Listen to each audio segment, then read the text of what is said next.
Hey, everybody. Whoops. Sorry, I was 2 minutes late. Just visiting with some family. Happy Father's Day, everybody. Hope you all had a great Father's Day or you're having a great Father's Day. Oh, I can see some of the gays are at the gay beach today. Happy Father's Day! That's cute. I forgot about the gay beach.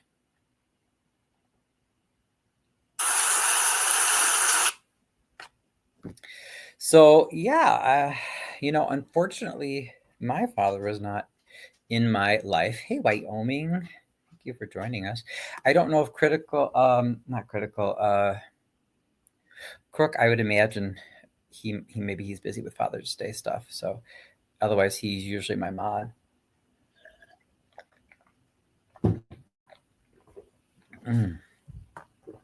Um, let me message him just to remind him that we are on. But yeah, I wanted to talk about fathers, father figures, what they mean to you, what they mean to me, what they mean to us, what they mean to our communities, and how they fit into our quest to get a government that is transparent and is accountable to the people and serves the people.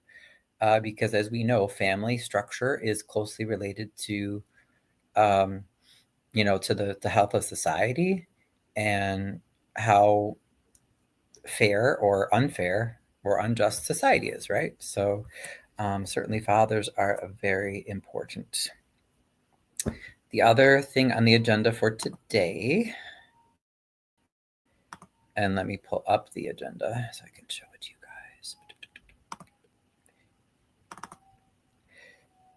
Thanks for joining, or if you were able to join in. I did a video on Illinois campaign finance earlier, so I know it might be dry for some of us.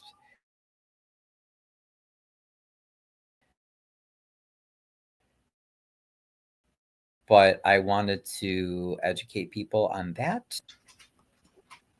Okay, and let me...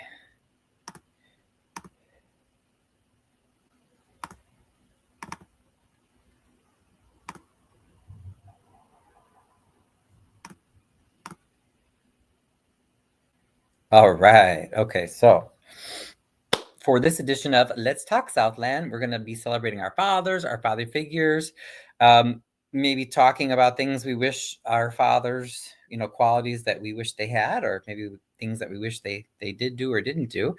And I also wanted to go over Rabid Brewing in Homewood, the meeting that they had, where there were tons of people apparently who came to show support, but the village, that was what, like 2 weeks ago now? About 2 weeks ago, the village still voted to, according to Rabid, not fulfill their promise to allow them to have this building that was village owned, and instead wanted to give it to a corporate landlord. Remember, Rabid Brewing is very LGBT friendly, super, kind of nerdy alternative brewery and bar, and the couple live in Homewood. I had a great time when I interviewed and I visited there. So definitely I could see why the residents were very, very, very upset that the village took that route. So I want to cover that. What did I say?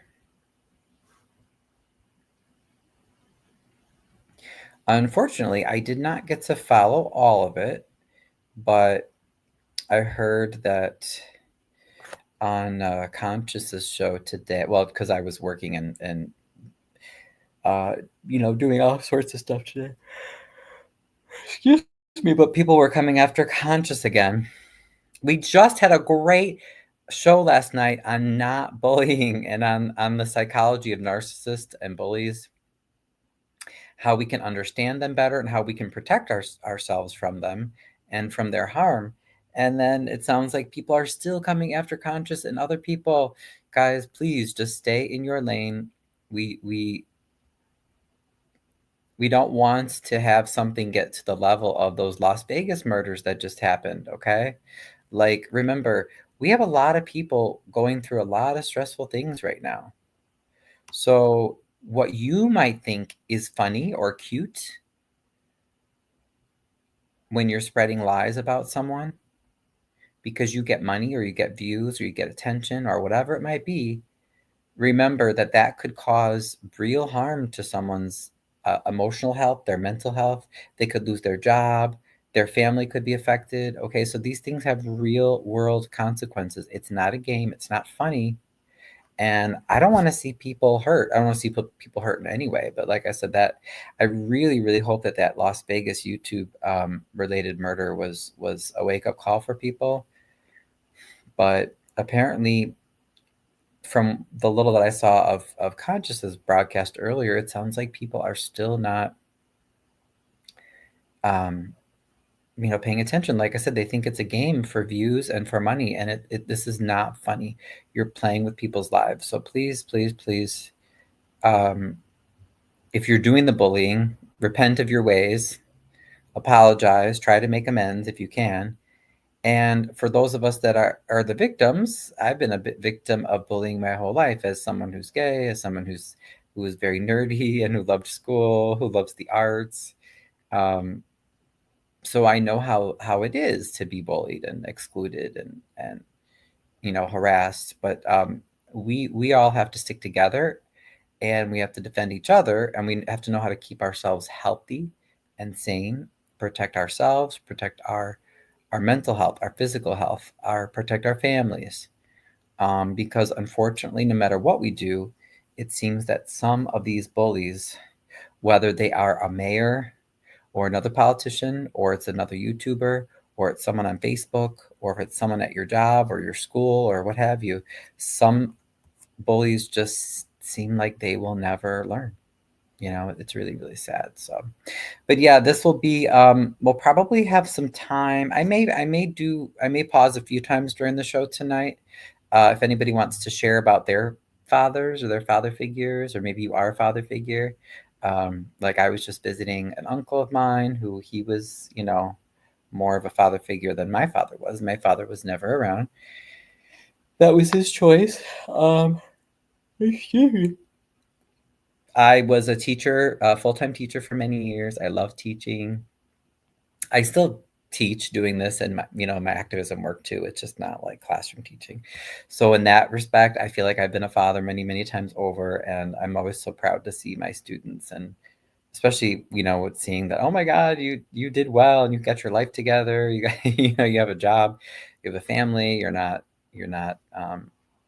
getting into trouble, or living on the street or anything. So that always makes me proud. And then of course I have my two doggy children, one that I just lost last month, my little baby who was 15, and then I have my other stray that I adopted from Harvey. So, even if you are not a male or you don't identify as male, even if you don't have biological children, a lot of us can identify with being fatherly parental figures in people's lives. So, all right, let me pull up.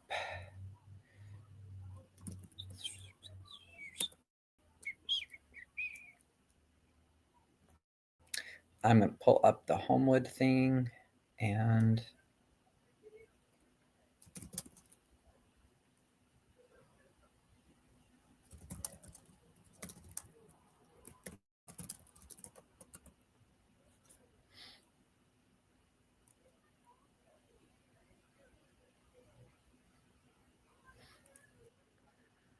I hear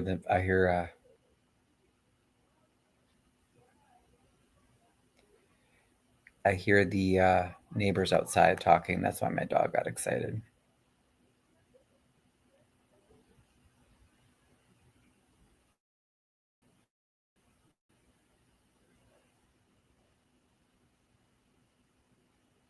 Oh my goodness, this is slow.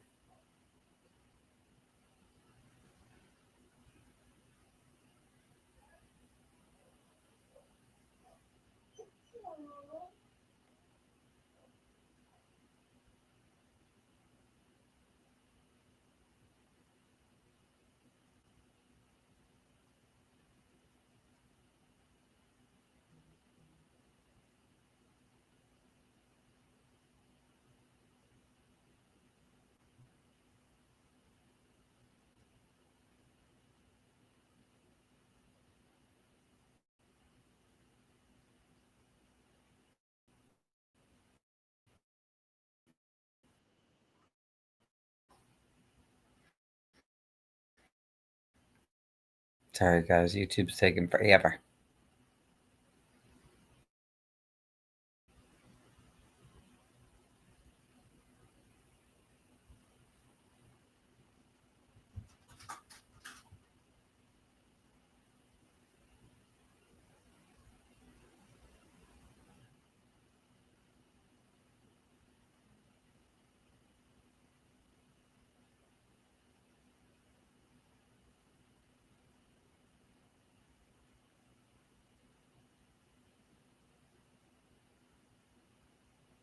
I miss the best mod in the world. I miss my crook, but he's probably spending time doing fatherly things.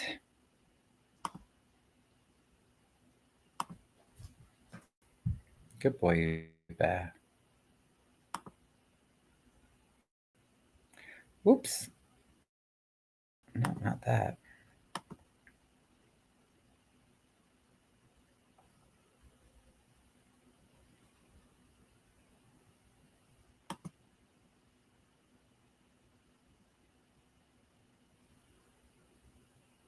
Oh, did anybody go to the protest yesterday? I did not because I was working and doing stuff, but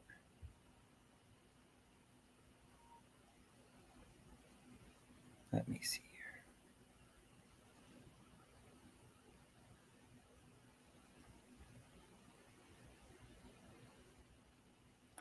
One hour, 7 minutes. Okay, well, let's see.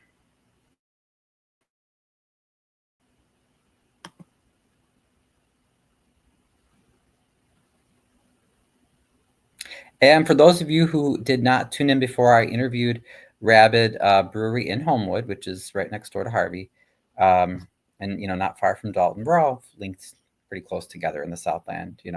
Whether you're in the south suburbs or on the south side of Chicago, we're not too far apart from each other. According to what I've been told, Rabid Brewery is owned by a couple. They've been that live in Homewood. They've had it for 8 years. They were the first brewery in Homewood to open. They wanted a new location that the village owns, and they said that the village basically set them up and told them for 2 years they would be able to get it.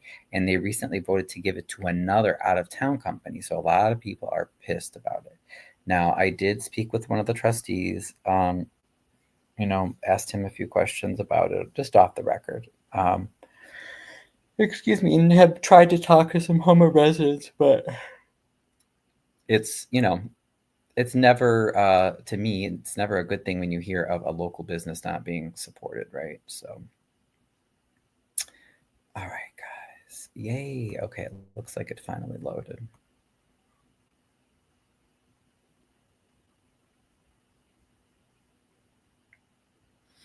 All right, let me share this bad boy. Oop, no, not that.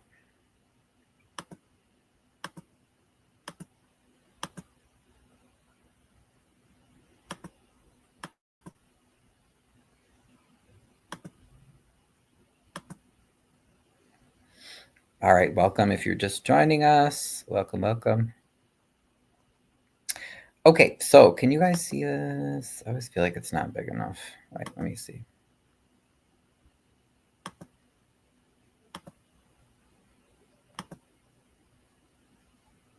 How's that? Can you still hear me? Hopefully you should be able to hear me and see now. It should be a lot bigger. All right, so this was the May 27th meeting for the Village of Homewood Board of Trustees meeting. As you can see, it was pretty packed in there. Let's see what was on the agenda here. They were talking about the minutes. They had public comment.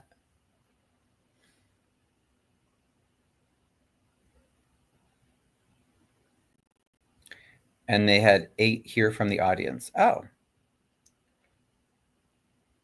Okay, so 2 public comments? It's interesting. Okay.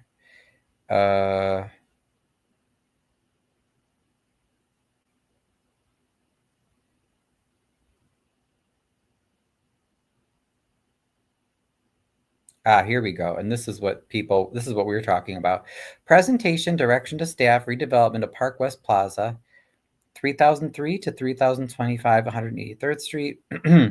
After review of the staff review committee's analysis, the village board is requested to consider a board action to direct staff to negotiate a purchase and sale agreement and a redevelopment agreement with one of the proposed developers to redevelop the village-owned commercial property at that same address. So you had, it looks like the Caton proposal, which was the one that they approved. VMB, and I forget what that was, what they were proposing. Rabid Public House proposal, and I thought they were working with Steinmark. And then some exhibits. Let me see what Rabid was proposing. Hold on. Rabid.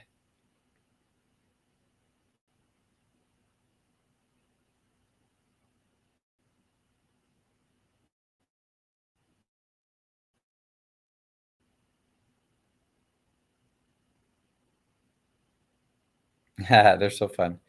Okay, let's take a look, see before we watch the meeting. Thank you, Wyoming. Hey.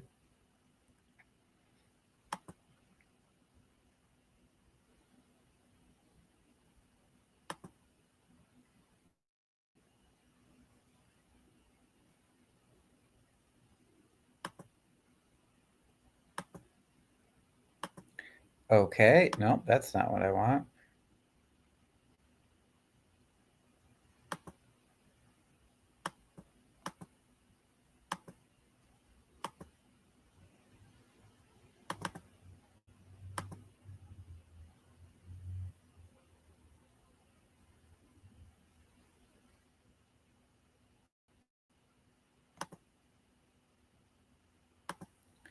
Okay, cool. Now you guys can see, right? Yes, that looks good. All right, so let's glance at the Rabid proposal. Rabid Public House project proposal, March 2025. So here's some of the Rabid gang. I had a great time when I did the interview there. Really cool place. Since 2017, Rabid Brewing has created mythical beverages and a haven of joy for creatives, revolutionaries, nerds, and weird ones. After 7 years behind Home Depot, yeah, because they're they're even like their location even is like super hidden, but they still do very well. Oh, look at, they had a wrestling event. Looks like a concert. Oh, it says after 7 years behind Home Depot, we are ready to grow. Behold, Rabid Public House. Okay, so this is their proposal for that plaza on 183rd. Okay, so it would be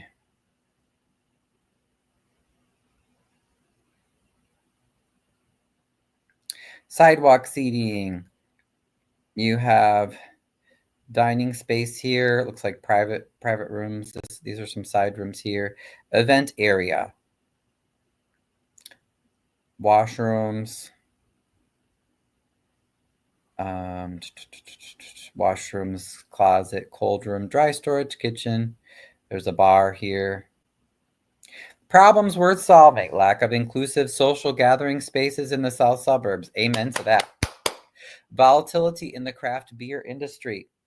Lack of community engagement for weird ones, just like I spoke out at the press conference last Monday before the Harvey City Council meeting about, how people that are seen as different often don't fit in, right? Or that we are the ones that are bullied. Lack of unique food offerings and lack of visibility. Our solution, a new 6,000 square foot space, flexible venue with kitchen and event facility, expanded hours, expanded offerings, expanded marketing, diverse events, and a main street location. 183rd is one of the larger, busier streets in Homewood. So their estimate for their project cost was about $1.5 million. Okay, renovate the plaza, site improvements, FF&E. I should know what that means, but I can't think of it. If someone wants to look it up, let me know. Public house build out.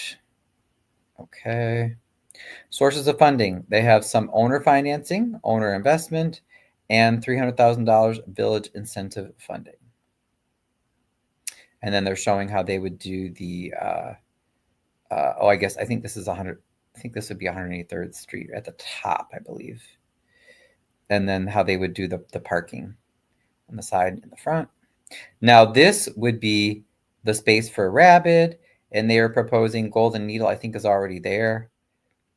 2 vacancies, 2 vacant storefronts, State Farm and Great American Bagel. So with the Rabid plan, there would only be 2 vacant spots left in the plaza. Okay.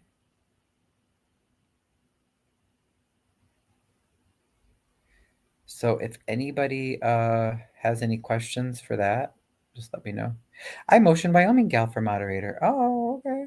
And Wendy Sigla says yes. Sure. If Wyoming wants to be a moderator, I am happy to. I think that would work. Because I know, I can't always. Kirk has his own life going on. He can't always make it. Oops. Did he message me at all? No.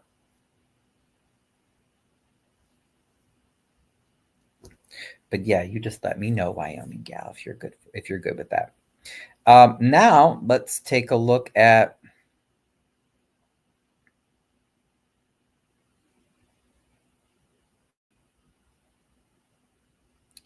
this other proposal.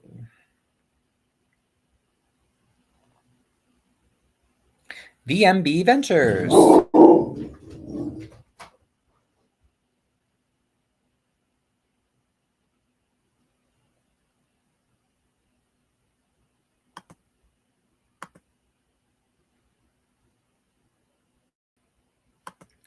All right, can you guys see? Yeah, it should be pretty clear. All right. 3003 to blah, blah, blah, 183rd Street. Okay. Village-owned property. We have a plan to bring people of all demographics not only to the plaza, but to Homewood. Okay. They would want to divide it into 7 storefronts. The 3 existing stores stay, with changes to their rent and exterior storefront for the better. A Middle Eastern themed coffee shop run and owned by us, adjoined with a gaming unit, a dermatologist, a boba tea, and a Mediterranean restaurant. At a minimum, if all stores accumulate this, blah, blah, blah, would generate the village. Okay. So, basically trying to sell it to the village with the sales taxes. I'm sure the board they want the money, right? We will be updating the facade, tuck pointing and painting. Okay, updating HVAC, electrical, lighting, cameras, resurfacing, repairing the lot. No concessions needed from the village. Our offer is $1 contingent on confirming taxes will be lowered to the $50,000 range. Cost of work to be done will be north of $500. Please see invoice from contractor. Beautification. Speak with existing tenants. Vanilla boxing remaining units. They want to reduce the storefronts from 9 to 7. Put new tenants in leases, including the coffee house. Start marketing the new plaza with new tenants. That includes EDD on postcards. Market the coffee shop and start making money. With village help, in regards to permits, we'd like to turn this around in 6 months. Okay. And then here are their estimates. To vanilla box, meaning basically the units are ready to go. They just, they're ready for the new tenants to come in and set them up how they want them to be. That would be 90,000. Okay. Fire alarm, roof, HVAC. Masonry. Their total seal coating, lights, landscaping. So their total estimate there and the contractor fee is about $500,000, as they said. Okay. Sandrick Law Firm.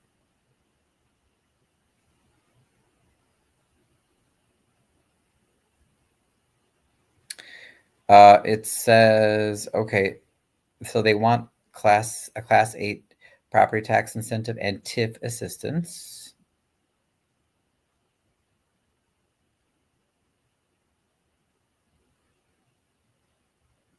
Okay. As you know, our taxes in Cook County are pretty high. So, okay, got it. All right, so that's their proposal. Let's look at the last proposal. My time zone isn't the same. You'll need someone local, but I'll definitely be a mod when I'm here. Thank you, Wyoming gal. And French, thank you. You are a kind person, Wyoming gal. I appreciate it. How do I do that now?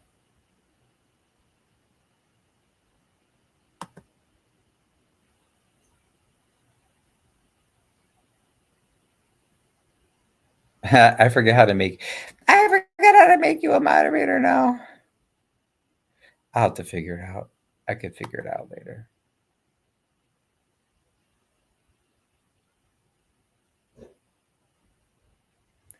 French. I've been known to have my wrench taken away. Ryan, getting help from your own community would be great. True. Like in what context though, Wendy City? What do you mean? Help from my own community. To just clarify what you meant there. And then the last proposal, which was the one they ended up going with, we'll take a look at that one.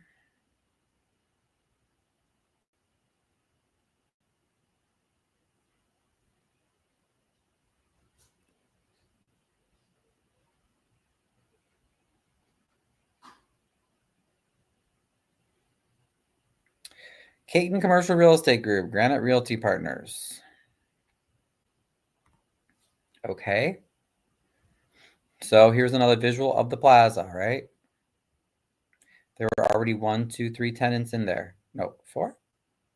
1, 2, 3, 4, I think. Granite Partners and 2 of the principals of Caton Commercial would be used to purchase it.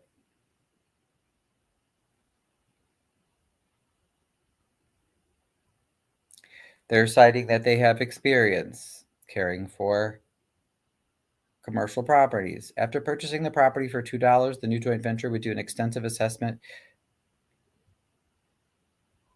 anticipated to lease the approximate 10,000 square foot of vacancy. Oh, in order to, ownership would need to account for approximately $30 per square foot in tenant improvement dollars for any new prospective. That drives me crazy. I'm a spelling person. This should be prospective, PRO. As well as providing approximately $5 per square foot in leasing commissions to attract the right tenants. This is estimated to be $400,000 at a minimum. They're also planning, okay, $500,000 with the ability to access and provide more for the right tenants. We also believe from a cursory review that the parking lot lighting, signage, and landscaping need to be upgraded. Okay, so that would be about $250,000. The total potential spend to bring this center up to the highest quality and fill the vacancies with new tenants, they're estimating to be around $750,000. They're saying we would fund this with a combination of cash and potentially getting a small loan on the property that can easily be serviced from the current and future income. We have relationships with local banks. For leasing, we would utilize the leasing services of the retail leasing team of Caton Commercial, as well as our own contacts. Then they go on to talk about some leases from other businesses that they have done. Okay. Most of it, well, no, it looks like there might be a few locals, but I see a lot of them are more so chains like Dunkin' Donuts, Ben and Jerry's, Five Guys, Panera, Starbucks, Seven Brew. I don't know. Now that might be something local. Wingstop, 7-Eleven. Okay. And then they're saying that the Caton Property Management would manage experience. Granite Realty Partners was founded in 1998. Okay. So they're talking about they have shopping centers, or they have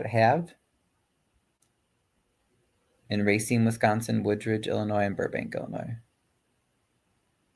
And then they're mentioning Bricktown in Chicago, Southridge Center in Milwaukee, 2 more in Milwaukee, a Gap store in Chicago, and some retail in River Forest. As part of these transactions, Granite worked with, and it names some chains, okay? It also says small retailers, restaurants, and other boutiques. Caton Commercial, established by Bill Caton. 22 full-time commercial brokers, property management division, they're saying.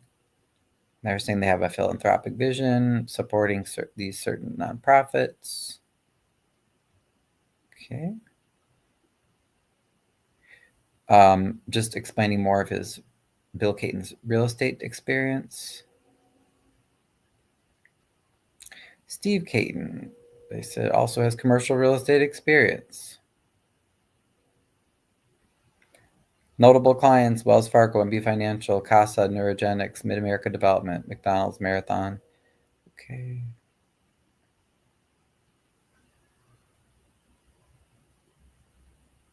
Steve was involved in or led these different projects. Okay, so some things in Crest Hill, Illinois, something in Maryland, something in Wheaton. So, I mean, according to this, I guess I could see what the Homewood Village trustees were saying as far as their extensive experience. Sure. LA Fitness. Okay. Property management partner. Okay, so this talks about just basically, that they manage properties. Okay. The following are current clients whom you may call for references regarding property management.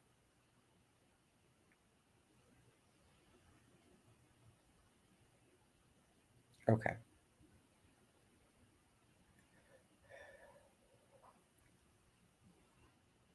So here's their budget for it. Sorry, let me check the chat. You guys doing okay over here?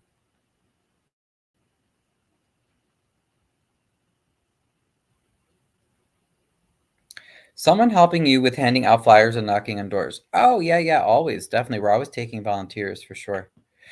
Always. Are you offering? Property taxes are high. Are Class 8s part of the reason they are high? Well, the Class 8s are, I should say ideal, yes. So Class 8s are, I think they're supposed to be for blighted property, I believe. So I don't know, but a lot of towns, they do crazy stuff with Class 8 property tax. It says I can't maybe totally blame towns for doing that, since our property taxes are just so high. We need to fund our schools not relying on property taxes. That's one of the large problems in Illinois. But at the same time, you can see that could really be abused, right? Because sometimes, people will get or apply for Class 8s, and they're in my view, it's like there's nothing dilapidated or vacant or anything. So it can be, yeah, shady. All right, so then they give their estimate, for parking lot, roof, sign, HVAC, landscaping. They're giving allowance for the tenants, improvement, leasing commissions, sidewalk, entry door, maybe. So altogether about $1 million, it looks like. That's it. All right. Now, the criticism that I heard of why Rabid was not picked was because supposedly they do not have that same development experience as Caton does. But let's look at their numbers again. I definitely, like I said, after visiting, I like their vibe.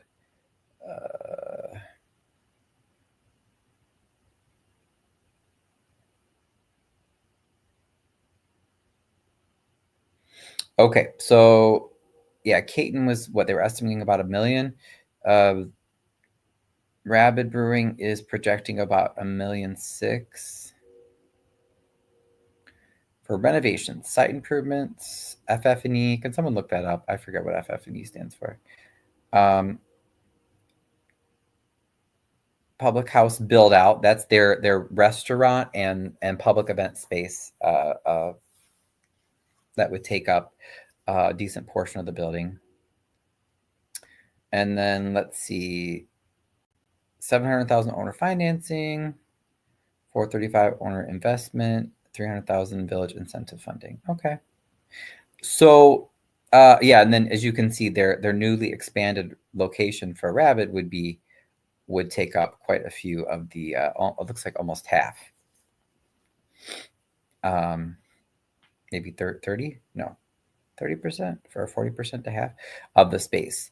So it, they're saying it would be more expensive than Caton, about 1.6 million versus 1 million, but they're also bringing an already established business to take up a good chunk of the plaza, leaving only 2 vacant spots left to lease out. And from what the community is saying about this business and how they love it and they support it with their money, I mean, I don't know why. I really don't know why the board would not have supported them. So let's take a look at the meeting video. Oh, thank you. Okay, good, Wendy City. Good. That's fine. You saw me on Facebook. All right. So let's go back to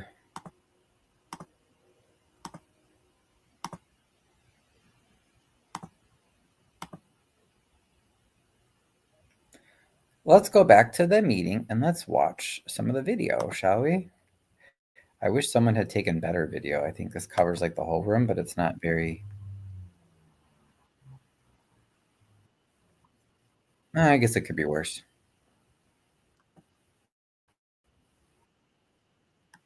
We will have the public hearing on the proposed Harwood tax incremental district financing district.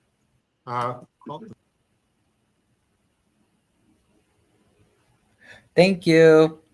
Furnitures, fixture, and equipment, FFE. Thank you, Wyoming Gal. Thank you.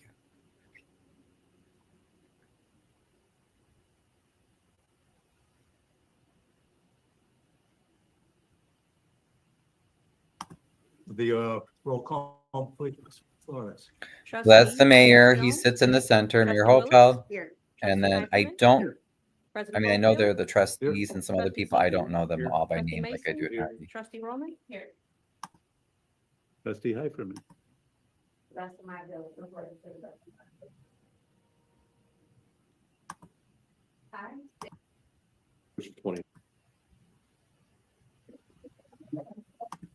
Officer Grant applied for the position through the Board of Fire and Police Commissioners, Police Officer Lateral. Okay, it looks like they're just throwing in some new people. Oh, that's right. It's so funny for these meetings that happens. There's always like people that just show up for that, which I guess is understandable. But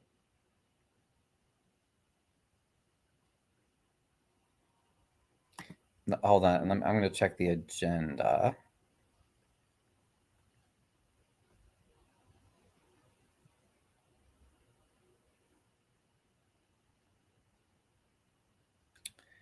One, two, three, 4. Oh, okay. So it looks like they swore in 4 people or something. Okay. Be very proud of the way it turned out. That's the first thing. The audience, if anyone in the audience would like to address the board on any. No, wait. What happened? They left. More people must have come in.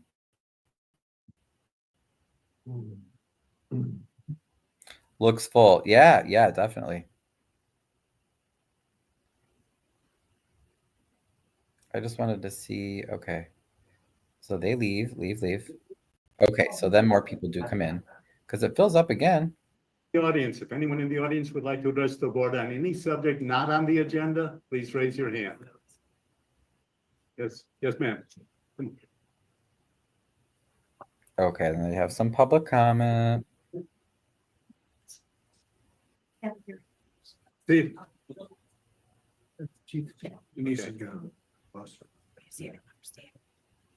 Go right ahead, ma'am. First of all, thank you very much for this opportunity. As a vested senior citizen, I'd like to just say how wonderful it was. Nice to see the mayor yesterday and the chief of police and her assistant. But I think before that anybody votes on this in August, you should make sure that with the Homewood Chronicle, you should be willing to post everything that's going to do with this how this is going to change the community. It will destroy the backbone of Homewood.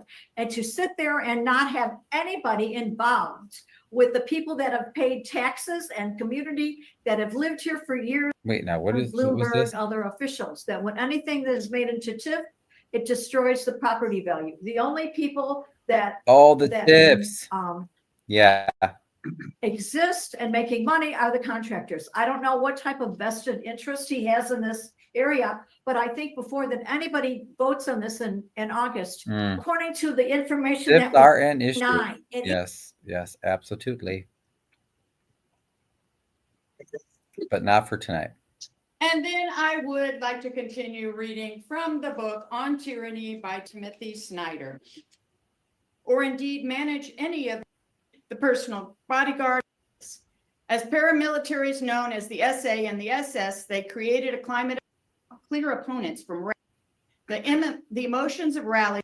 So, Mr. Haney, the reason why I couldn't listen to your music on the 17th of May at the open house that you invited me to for Public Works is because I wanted a cup of coffee. Okay, and these are not relevant to the agenda. Highway in the B2 Downtown Transition Zoning District. M 2356. Thank you. Any comments or questions with regard to these matters? None? Okay.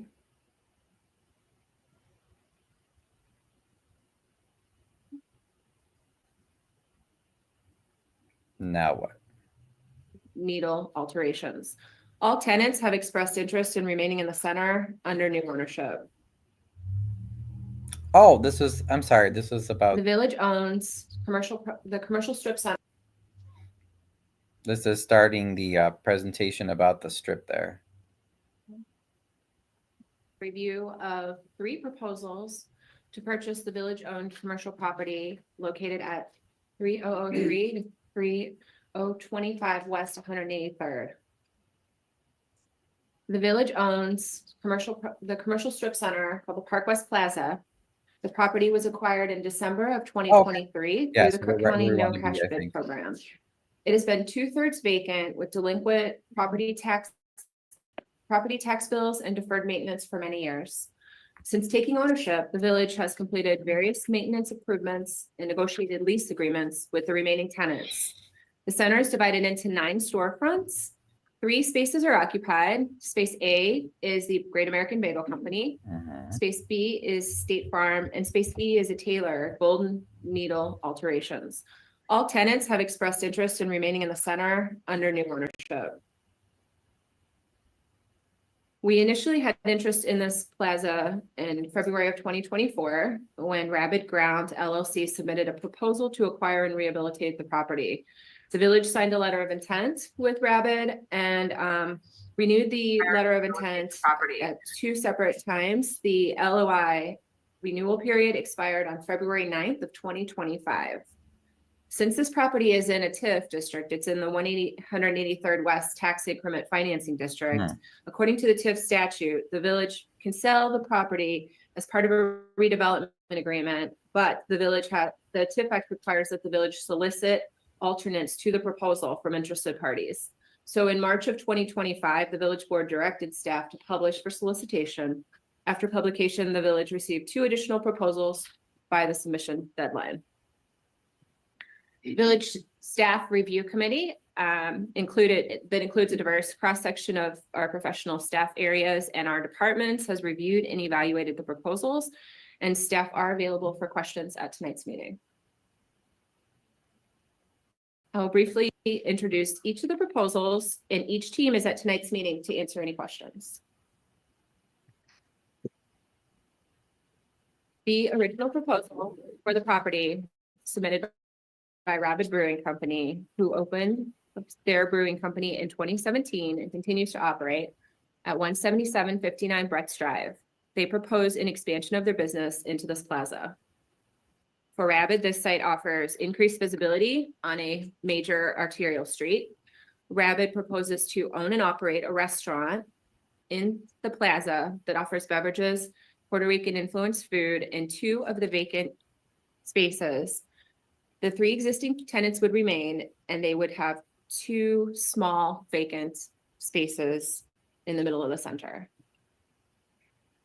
Rabid's plan for their business is to expand into 2 vacant spaces on the west part of the plaza as a new 6,000 square feet space for a flexible venue that includes a kitchen and event facility. And this will offer ventures is a partnership led by the owner of property in Homewood, the Shell gas station at 183rd Street and Harwood Avenue. Oh, This proposal okay. is to divide the I space didn't from know 9 that. units into 7 storefronts. They would maintain the existing 3 tenants and add a Middle Eastern themed coffee shop with video gaming, which will be run by the owners of the plaza. Other possible uses would be a boba tea cafe, Mediterranean restaurant, and a medical office. I'm not too thrilled about the gaming. The Okay, proposed enough of use of 2 of the vacant storefronts is Haraz Coffee House, which will offer authentic Yemeni coffee and pastries. They're a franchise, and their closest location, I believe, is in Orland Park.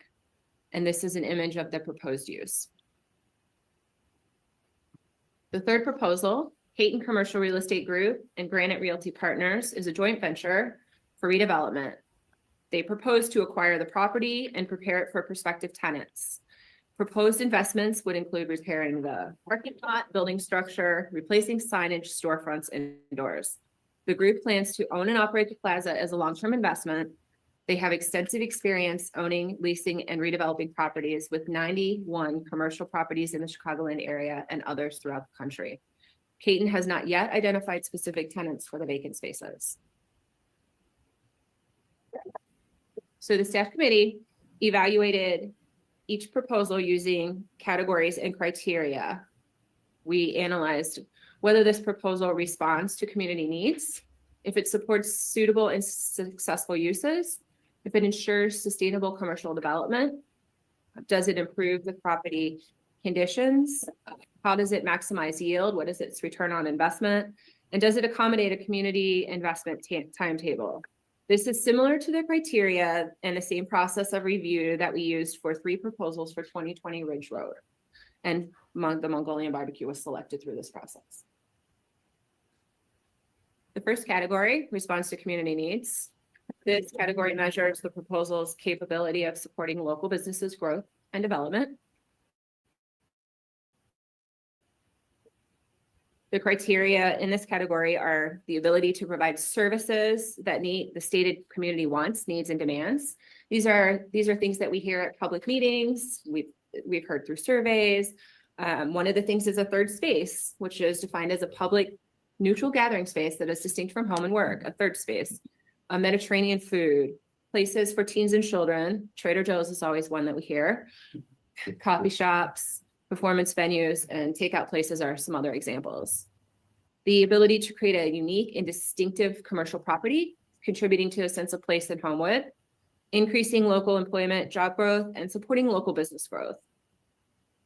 So remember So this. when we looked at each proposal using these criteria, we see that both Rabid and Bienvenue offer third spaces in the coffee shop and in Rabid Public House. The village has received many emails, public comments during recent meetings indicating that Rabid Brewing has a dedicated following within the community and the region, and that they do provide that third space.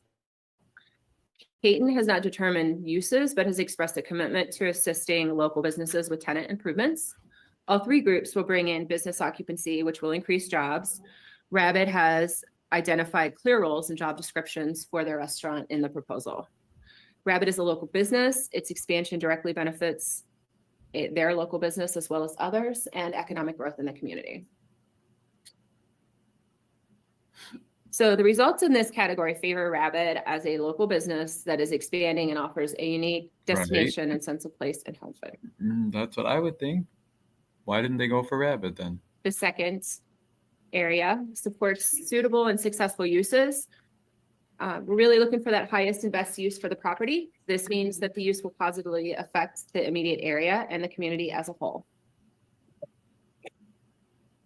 So staff considered zoning compliance, looked at parking, the goals of the B3 district in which this is located, goals of our plans, and the effects and demands that are potential for the neighborhood and community services.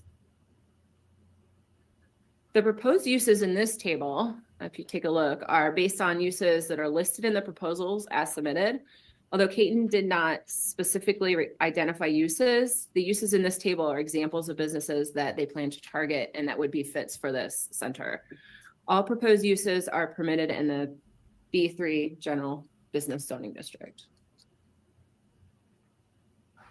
In looking at potential impacts on the neighborhood and impacts on community resources, the building division gave input on the construction costs, and Rabid and BMB did submit construction budgets that were a little lower than staff's estimates of construction costs. The construction budget for Caton was more online. You know, we also want to be sensitive to whether a restaurant, you know, what a restaurant will increase traffic. All three uses could have a restaurant and in the coffee shop also. So this criteria, B&B Ventures complies with the local ordinances, and the uses plan would have the least impact on the surrounding neighborhood in our assessment. The third, ensuring sustainable commercial development. Staff evaluated each of the proposals based on the proposal's experience in commercial real estate management and ability to sustain this property for the long term. This table, it lists areas of experience in this in the left-hand column, and gives a ranking to each of the three proposals in this column. And so what we see is that Caton has a larger and more established development company, has the most experience owning and operating numerous commercial and residential properties. They own over 90 properties in the Chicagoland region, including multi-tenant commercial centers, some of which are located in Cook County. They do have a national network of tenants and substantial experience recruiting varied tenants, but they do have limited experience with projects in Homewood. The last project here was in 1995. VMB owns the gas station at the corner of 183rd and Harwood. They completed an extensive acquisition process and improvements to the property. Their partners have proven experience with restaurants and properties in the south suburbs of Cook County. Those include Haraz Coffee House, gas stations, liquor stores, a hotel warehouse. Rabid has 8 years of experience operating their brewing company in Homewood. They do not have experience operating a full service restaurant on a larger scale, or as a property owner of a multi-tenant commercial property. And they are consulting with Gene Steinmarch of Steinmarch Development, who has developed many properties in Homewood and the surrounding area. And I remember that was shared with me before, was, you know, even though Rabid doesn't have the same experience managing, you know, commercial plazas and developments, that is why supposedly they're working with, what's this gentleman's name? Steinmark, I believe, Steinmark. And he's supposed to speak too. So another component we looked at is having proper financing for the proposed development. This table identifies what each proposal submitted as their private investment. In this category, the outcome was that Caton is a larger, more established developer, has demonstrated the most experience and ability to sustain a high level of occupancy because of that tenant experience. Next category, we evaluated the value added by their property improvements, looking at their budgets and their pro forma. And the village acquired this property to address issues of delinquent property taxes, deferred maintenance, and long-term vacancies. So we want to assure that that whoever owns this property continues to maintain it, to pay taxes, and to keep this property. Yes, French, exactly. Yep. Those are the people that I interviewed. Evaluated this criteria on the value added by property improvements, maximizing investment in the entire plaza, and stabilized condition of the property for long-term commercial success. This chart takes the total property improvements, which is this line. That includes building permit reviews. So ultimately, looks at the requested incentives and our discussions with them. Caton indicated that they may request a TIF incentive for 50% to 100% of completion of the parking lot, estimated $150,000, and the cost of a cross-access aisle from the property to the west to improve traffic accessibility. So that's a total of about $125,000, we would estimate. Peyton did state that this incentive is not required financially to complete the project, but the incentive would allow them to dedicate more funds to tenant build-outs of the vacant spaces, which would then help to attract higher performing tenants, such as restaurants that require more costly. Looking at this chart, this chart shows the total cost, projected tax revenue, and ancillary and indirect revenue. The sales tax revenue, which is this line, the second line of each one. So this is Rabid, VMB, and Caton. That includes the 1% sales tax and the 2% places of eating tax for the proposed uses. And for VMB, it also includes additional revenue for video gaming. The numbers in red are the requested incentives for the development. And this analysis is over the next 10 years to accommodate the full incentive requests. The tax and revenue analysis includes only sales tax and not property tax revenue. The village will likely support a Cook County Class 8 real estate incentive for a portion of the building that qualifies. With the Class 8 in place, the property taxes paid in would be lower than the base earned, the base equalized assessed value EAV that's in the TIF right now. So the property will not create new property tax revenue. Since there's no property tax projected, the village for this project would rely on sales tax, which is the village's largest revenue source. Must be nice. That's what we need, some more sales tax revenue here in This Harvey. this is a graphic depiction of the chart from the other page. And what it shows is that Caton and BMB, based on their numbers, based on the sales tax revenue and incentives, they are close in their projections. Caton did not. Class 8. So a Class 8 is a type of Cook County class tax incentive. So actually, let's look it up, because like I said, to my understanding, it's only supposed to be for dilapidated properties. But sometimes I've seen it used and I'm like, is that legit? Like, should they actually be getting that incentive? But yeah, let me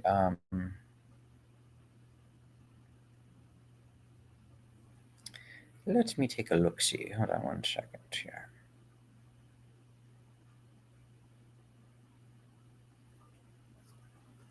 We don't have sales tax in my state. Oh, okay.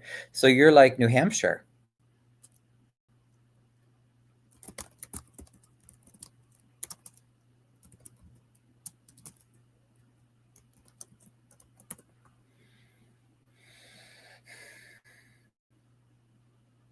Yeah, when I lived in New Hampshire, or in New England for a short time.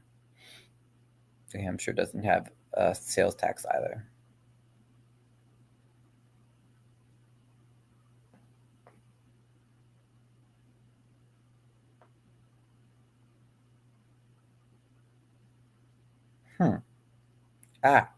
Incentives and special properties. I think this is where I'd want to find that.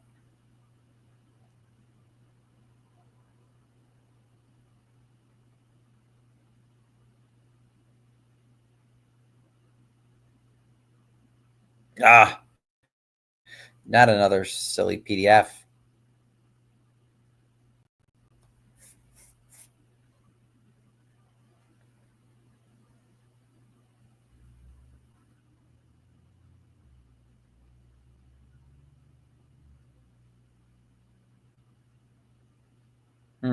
Okay, interesting.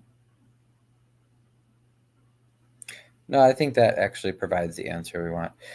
There's maybe another word for it, Wyoming gal. In Quebec, Quebec, yeah, you have the TVA, like in France. Yeah, you have a, what is that? Oh, it's a TVQ? I don't know that one. 7%, TPS 7%. Ontario only has GST 13%. Okay, yeah, that is, I don't know exactly how your taxes work, but you're right. They are, the provincial taxes in Canada, I think, are slightly different. Slightly different. So let me, let's take a look, because like I said, we should be understanding these, because these are used a lot in these town meetings, and TIFs, that can be a discussion for a whole, like another time, but let's at least take a glance at, oh, come on, where is it? Don't do this thing again where you don't show up. Oh, come on. Come on. There. Nope, not there. That's what I want. Thank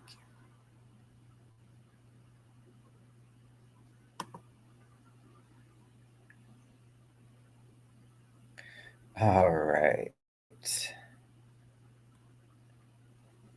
Okay, so Class 8 incentive and its benefits. So this is from Cook County, the Cook County assessor.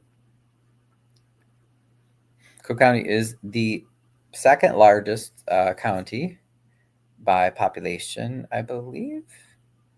Maybe by size too, but in the whole United States. It contains Chicago, and many of its suburbs. So it says the Class 8, designed to encourage industrial and commercial development in areas of the county which are experiencing severe economic stagnation, is structured to permit the assessor upon application. Okay, blah, blah, blah. Why do they have to use that wording?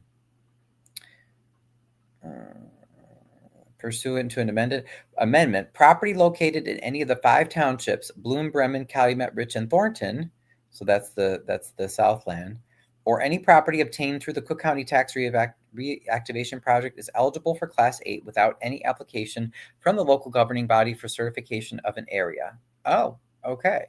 So, yeah, I guess I did not realize that. Okay.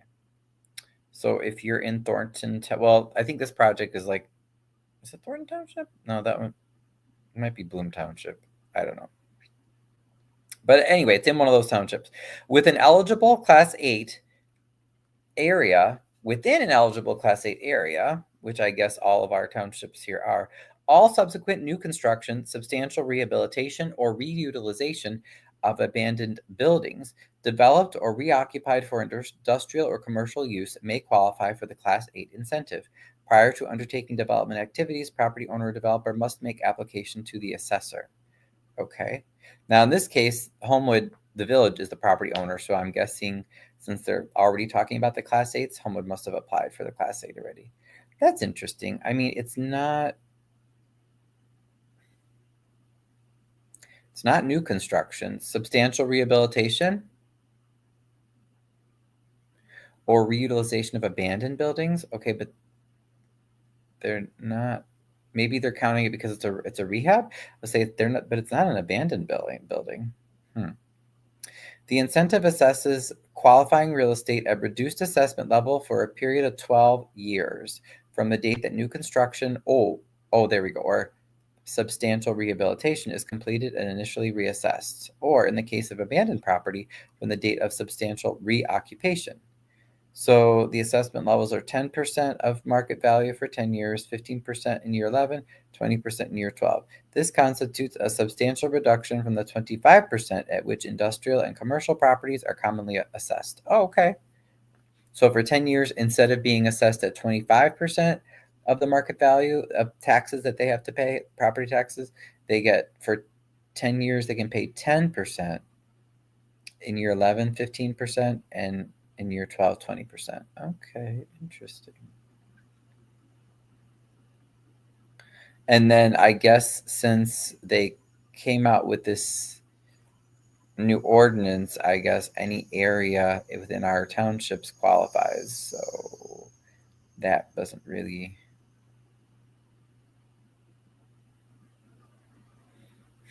Interesting. Okay. But in other words, it sounds like you have to be doing some. It can't just be an existing building that has a business. It has to be rehabbed to a certain extent. I wonder what if they list like what needs to be done.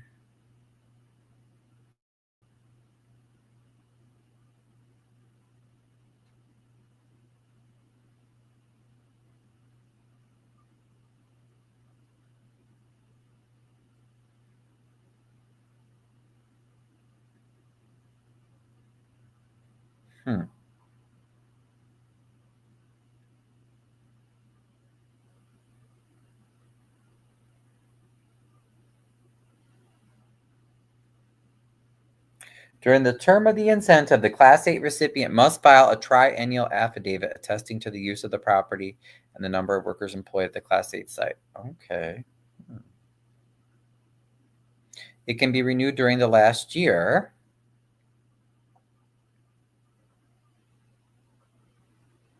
The number of renewal period requests is not limited. Okay. Oh, there we go. There we go. We learned a little bit about Class 8s.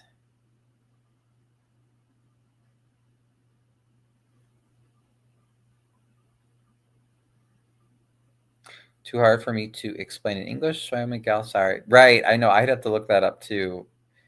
I would have to look it up too. So don't worry. Don't feel bad, Wyoming gal.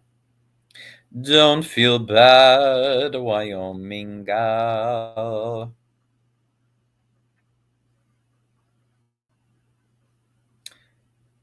I have to go. I'm out for reality check. I missed a couple weeks. This channel gets some crazy comments. I'll finish this later. Thank you, Ryan. This is interesting. I know we haven't got. I wanted to talk about bullying, but we haven't even gotten to that part yet. So this I don't expect any drama on this part. Bye, Wyoming gal. Friends, when I buy an item in Oregon, it's a flat fee. When I buy in California, taxes added. It depends on what city. Santa Barbara is high. Right. Exactly. Yeah. I'm sure California has sales taxes. Yeah. So our sales tax here, French, and for anybody else who's watching, basically is it could be higher or lower depending on where you buy the item, but there are a lot of different sales taxes in Illinois. But yeah, they will apply a certain percentage as a tax to the item that you buy. All right, let's go back to identify users of the vacant spaces. So the sales tax revenue estimate is based on proposed types of uses. However, there is a chance that if the uses are services and do not provide sales tax, the projected revenues could be lower. An example is Cherry Creek Shopping Center on Governor's Highway currently has a significant amount of tenant space that is dedicated to Franciscan Health, which does not generate sales tax revenue. Rabid shows a lower yield in the short term due to its request for the incentive at the beginning of the project. This funding, if approved, would need to come from the village's general fund, as there are no dollars in the TIF fund. The village staff has calculated the yield for Rabid based on the projected sales revenue provided in their proposal. And in the long term, Rabid has projected its business revenues to trend upward. B&B's numbers are dependent on the video gaming revenue. It's the only thing different. Okay. So Rabid So was requesting a little bit of help, but still they're a local business. Before the maximized yield would be. They are locally owned. Finally, we're looking at the timetable because the village values property owners who are invested in the community and have a long-term commitment. All three of the proposals through private ownership place the property back onto the tax rolls within a year or less. Okay. However, the proposals vary in their respective long-term plans for the center. Both B&B and Rabid plan ownership of both the property and ownership of a business that occupies the property long-term. Caton plans to own the center long-term, but will not have a business in the center. And Rabid Public House, their business plan is the center as an investment property to expand their business locally. For this outcome, B&B Ventures includes long-term ownership of both the property and the business that occupies the property. Oh yeah, I see what you're saying, French. Yep. In summary, some essentials are not taxed, or they only have, this table, they only have one of the two. This is a summary of the Got criteria and the outcome of staff's analysis of each of the categories. Merci pour l'information. So our next step for board action would be after review of the review committee's analysis, the village board would be requested to consider action to direct staff to negotiate a redevelopment and purchase and sale agreement. All right, so that's the village's presentation.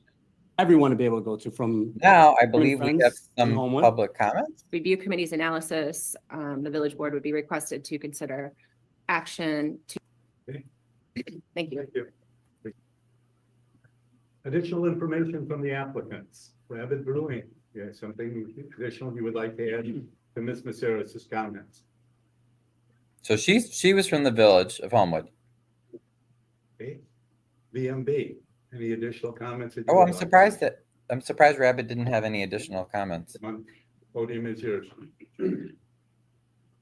BMV. I didn't know BMV. They were not selected, but I didn't know they Good. owned that gas station in I downtown. want to start off by saying I have fireman friends in Homewood. And I care about Homewood. I've sold homes in Homewood. Look, I'm a family guy. The businesses that I own are family businesses. I'm also in real estate. We just want to make this plaza for everyone to be able to go to, from a year old to 81, 90 years old, 100 years old. As long as everyone's welcome and we can, I understand the TIF situation. I get it, but we're trying to work with everyone here.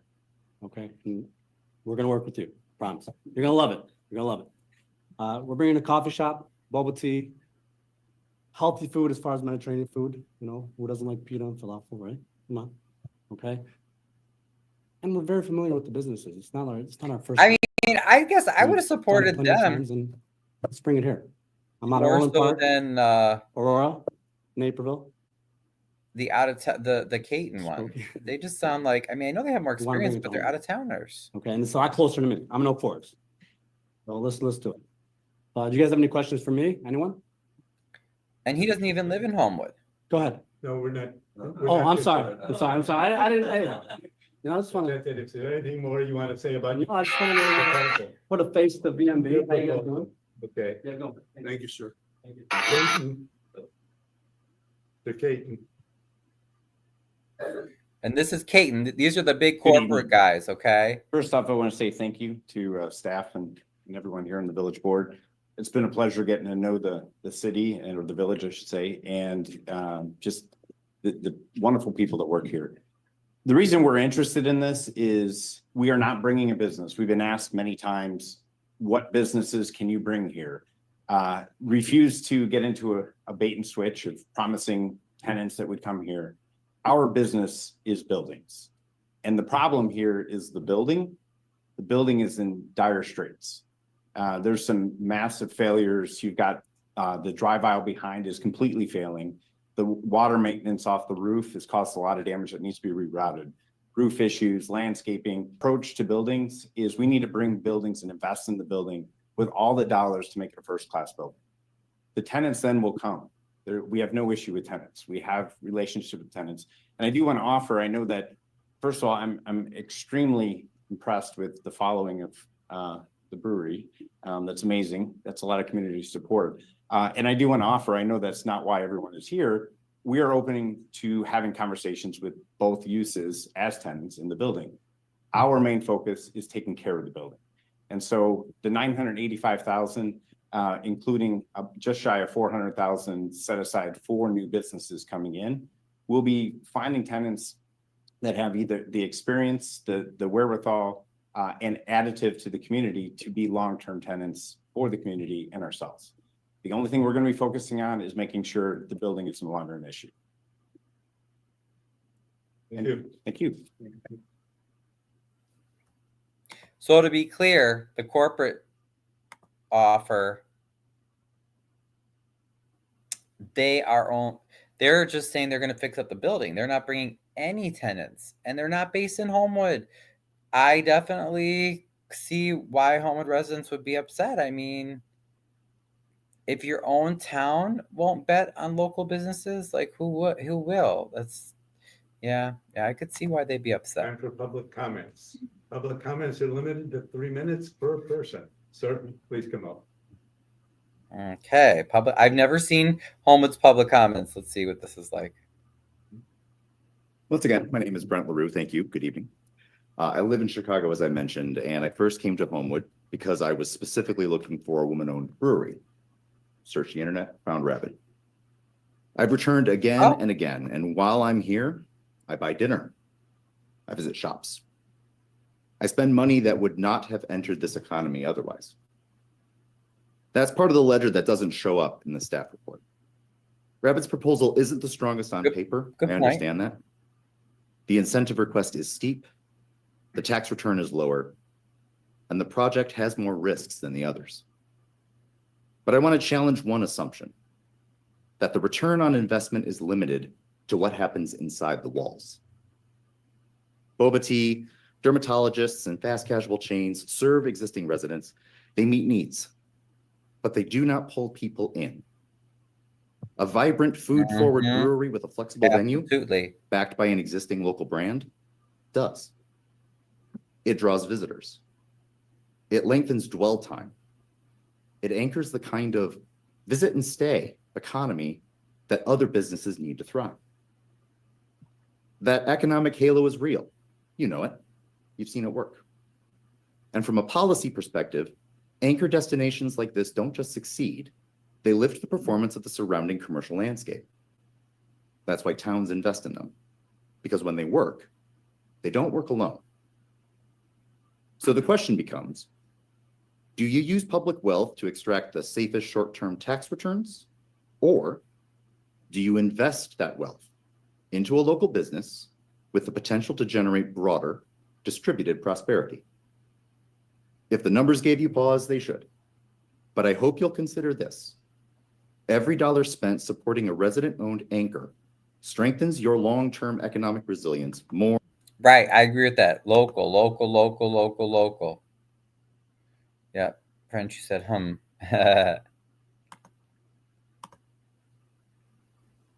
More than a strip of leased units ever will. Right. Thank you. I agree. And they clap. Oh, look. You got people standing and clapping. They love it.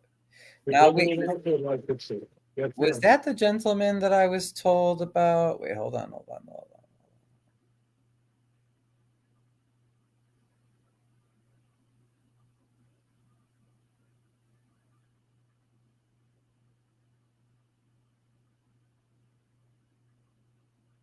No. Steinmark is supposed to speak at about 1 hour, 7 minutes. Okay. Sorry. No, not yet.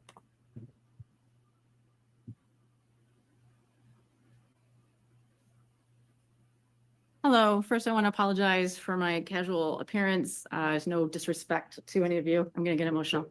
I was just gardening, and then I didn't expect to speak until I got here, and I felt compelled to speak. So I grew up here. I was born at St. James Hospital. My mother still lives in the house that she lived in when she was pregnant with me. I went to Central High School. I'm still friends with Maria Valari after dancing at American Dance Center in grade school. I was captain of the Sparkettes, captained that team to state champion and world championships. Me and Kendall Gill were MVP our senior year. He went a little farther with the basketball than I did with dancing, but that's another story. So I was living in the city, but coming down to take care of my mother and my sister the last 15 years. And I want to make this, I know I have 2 minutes. I am dumbfounded. I am dumbfounded in the years that I've grown up here and just seeing the number of strip malls and big box stores created and then emptied out and abandoned. And then they sit empty because there's no heart. Nobody actually cared about I this agree. neighborhood when they built those buildings, and they brought in the tenants from Walmart and Best Buy and Bed Bath & Beyond and Joann Fabrics. They didn't care about, they didn't grow up here. And you've got one of your 3 people, one group is from here. They're from here. And you're worried about community? Look at the community. Look at the community they brought in. They're the only. Right. Absolutely. I agree. And the only I can tell you, I discovered them last summer, and I went with my mother. My mother is a teetotaler. She hates alcohol. She hates anything associated with alcohol. But she's like, well, I'll go with you to this Rabid Brewing. That sounds awesome. And we went in there, and Ray, the owner, greeted us warmly, and she explained the different beers to me because I've never been here.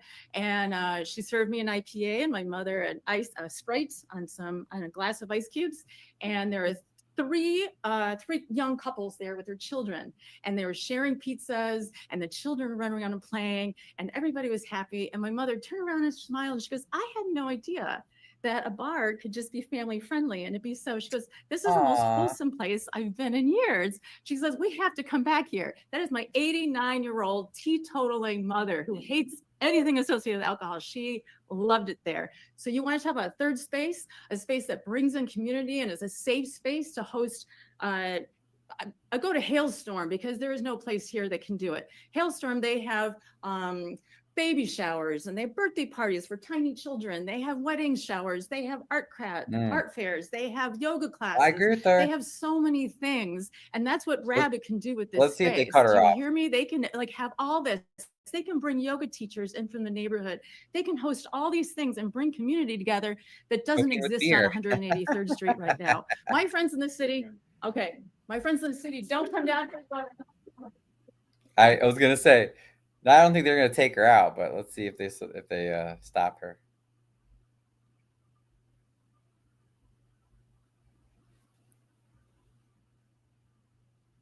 Hello, everyone.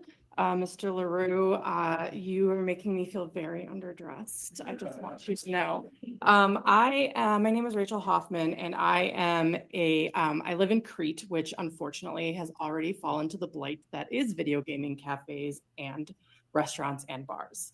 But I also kind of live part-time next door at the auditorium as a member of Chicago Knockouts Roller Derby. You've probably seen me knock someone down a few times. So I am here to speak on behalf of Rabid. So here goes nothing. There's a nostalgia for the community of days past that comes up often lately without getting too heavily into politics or economics. The reason these communities vanished is because they were sold to the highest bidder, as many third places were, to the detriment of many. Right. As the past few decades have elapsed, we have watched I local agree with that. businesses become corporate storefronts with large eyesore logos plastered everywhere and carbon copy interiors and impersonal staff. Yeah. Customers are treated as a dollar amount or a statistic rather than human beings, and decisions are based on market trends, not the needs of the immediate community or clientele. Totally. Rabid has been a refreshing change from these kinds of environments. This is a place with regulars of the Cheers variety that often puts on events that draw people from all over. They promote other local businesses, which helps with clientele and reach for everyone involved. Their markets are an avenue for local small businesses and entrepreneurs to get themselves out there. They often put on events that encourage people of all ages to explore their creativity, such as the Basho Box Tournament, which is for kids and adults. You know, they do Dungeons and Dragons. That's where my daughter started doing Dungeons and Dragons. Ultimately, they invest in their community in ways that, unfortunately, a regular strip mall just cannot. Allowing Rabid this space to expand can only do good things for the village of Homewood and improve the strength of the local community and economy. Third spaces like Rabid are also known to improve the overall mental health of a community, something that has suffered greatly from the loss of these spaces. Please allow Rabid the opportunity to improve and increase the contributions they make to this community. I agree. I think that's so reasonable. And look, there's tons of support for them. Oh, Homewood. I think you guys should speak out. Don't let your board do this.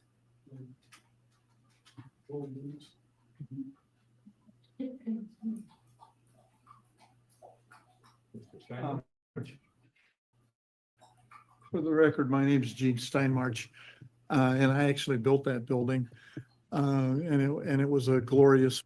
Oh, this is the gentleman. Okay, so I was told that he was helping. I think he was helping Rabid. He's saying he built the building too. That's pretty cool, actually. Let me see.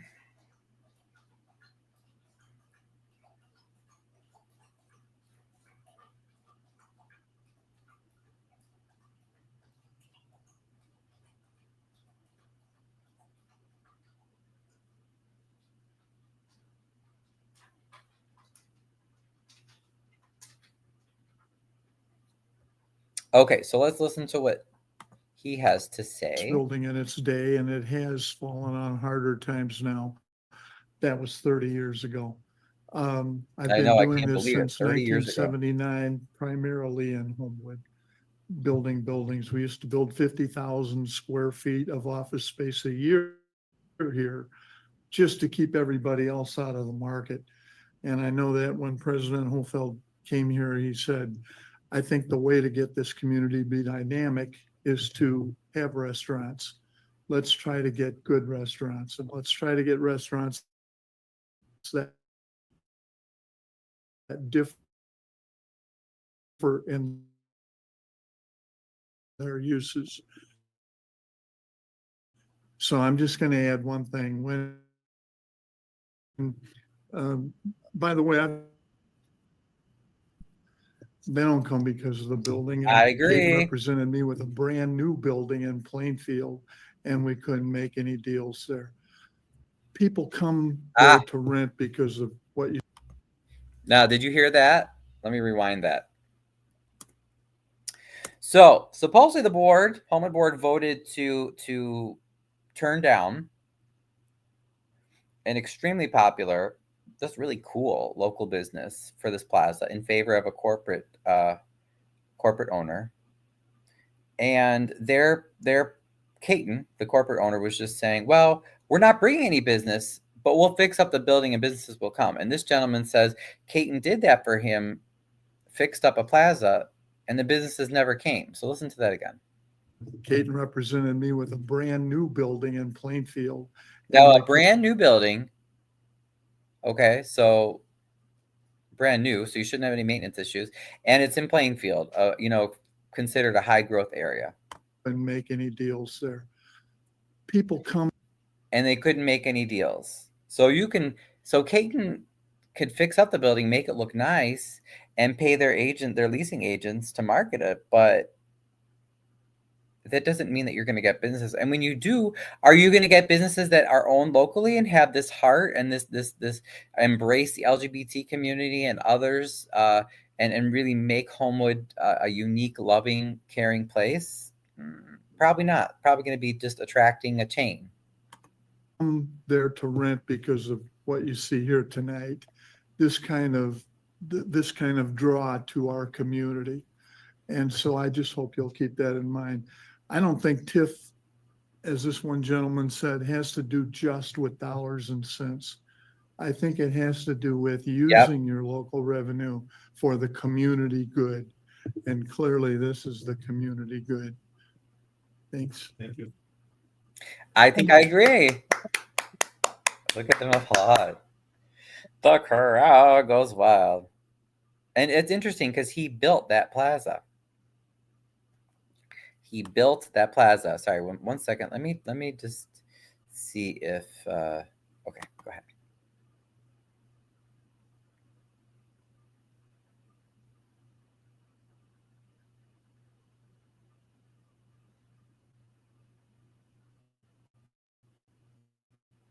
Hi, my name is Jennifer Peterson, and I'm actually a lifelong resident of Homewood. I've lived here my entire life. Went to school here, spent most of my teenage years walking.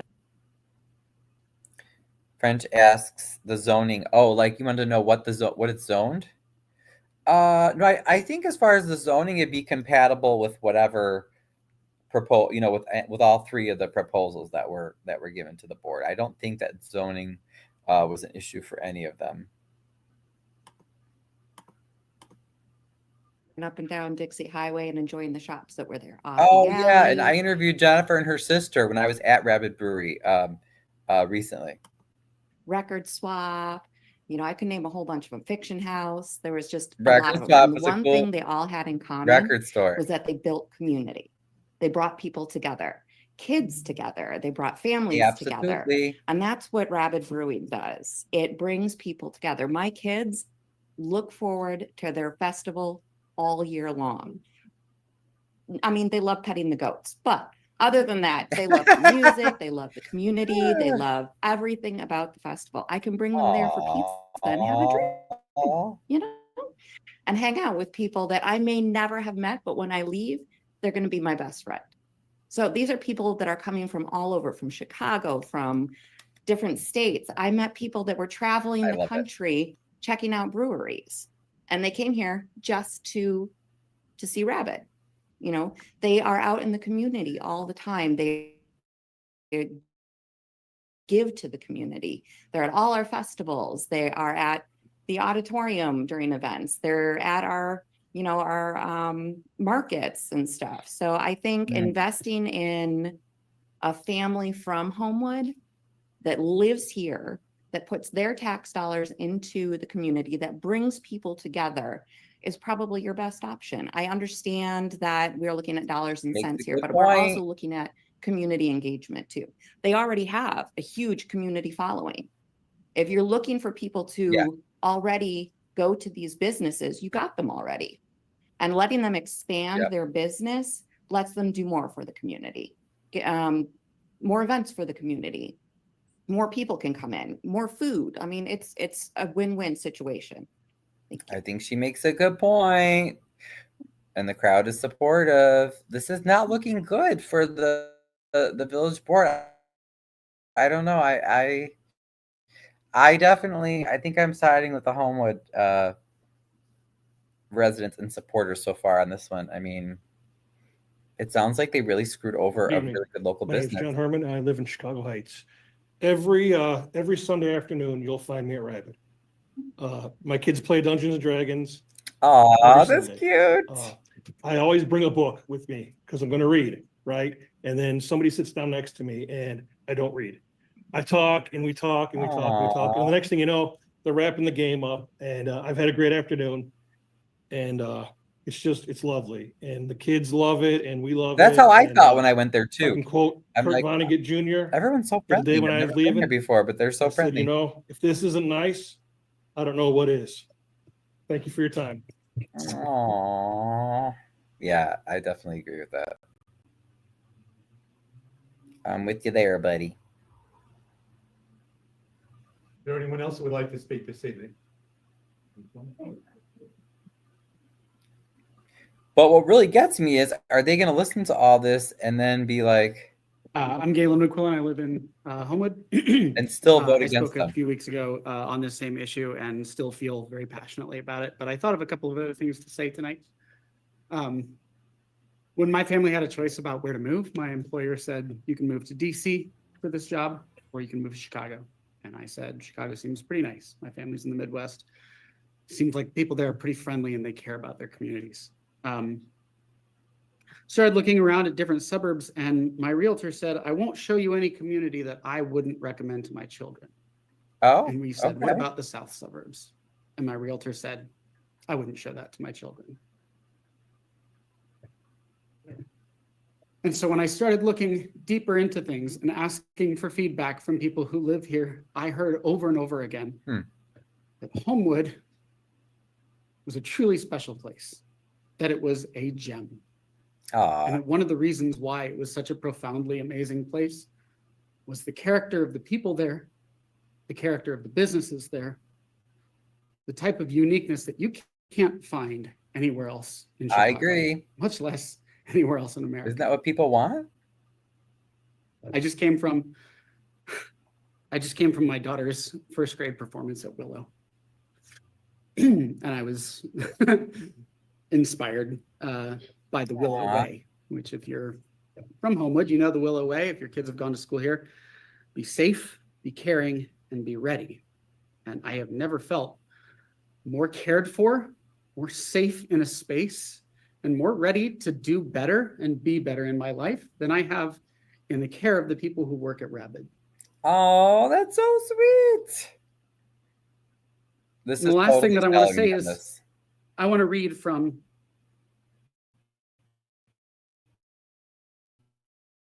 the policy platform of many of the elected officials here. Oh.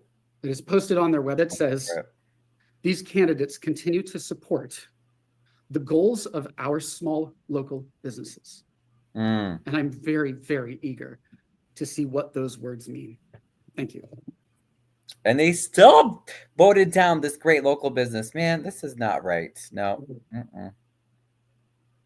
Yeah, I'm not buying it. I'm not happy. Not happy about this. Come on. Go right ahead.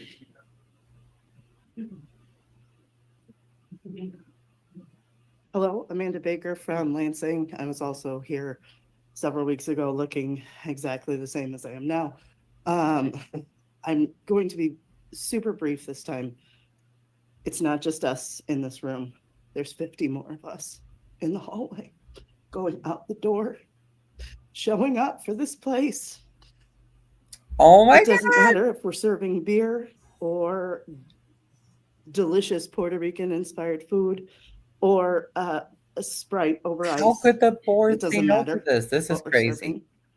We have built and been blessed with a community that runs so deep. I'm trying to move to Homewood. I never knew about Homewood before 5 years ago when I walked in to Rabid Brewing. Rabid, yeah. I've got See, 3 that's what places we on want in my our communities. apartment We list want right now. local, So if anybody has any not names, let just me big know. corporate But, money.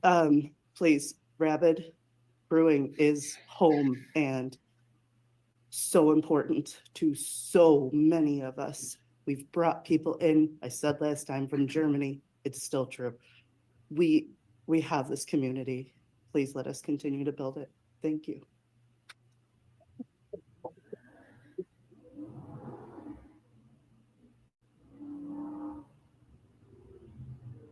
I mean, that's awesome. Like, you guys, don't you see this is a problem everywhere? Like the politicians are going for the money. They're going for how they can get paid or Thank you go very with much the for big letting me speak. My name corporations. is Abbas Jeffrey. I've spoken here a couple of times on behalf of Rabid. As a math teacher, I taught lots and lots of subjects, statistics, algebra, calculus, you name it. We did a lot of, I really emphasized at the end of the day that mathematics is an art form. It is not just an exact science, it is an art form. It can be used as a tool for good and it can be used as a tool for oppression, like it is every single day. And I taught them specifically how to apply it to their real lives, whatever their interest was. I was like, we're going to find problem sets out of this. And one big thing was polynomial curves and curve fitting and extrapolation and interpolation of data. And if you've got a good data set, you can watch your curves, you have a lower margin of error, and you can sort of hone in on things.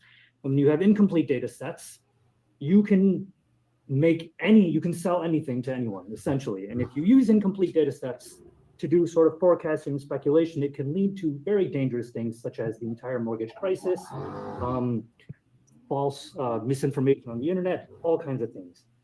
Even with the best possible tools we have, forecasting and speculation is extremely difficult. If you consider weather or large language models, stock prices, autonomous vehicles, political polling, and some of the other most sophisticated applications we do, forecasting is extremely difficult. So when you are making decisions with incomplete data, I really cannot emphasize how dangerous that could be.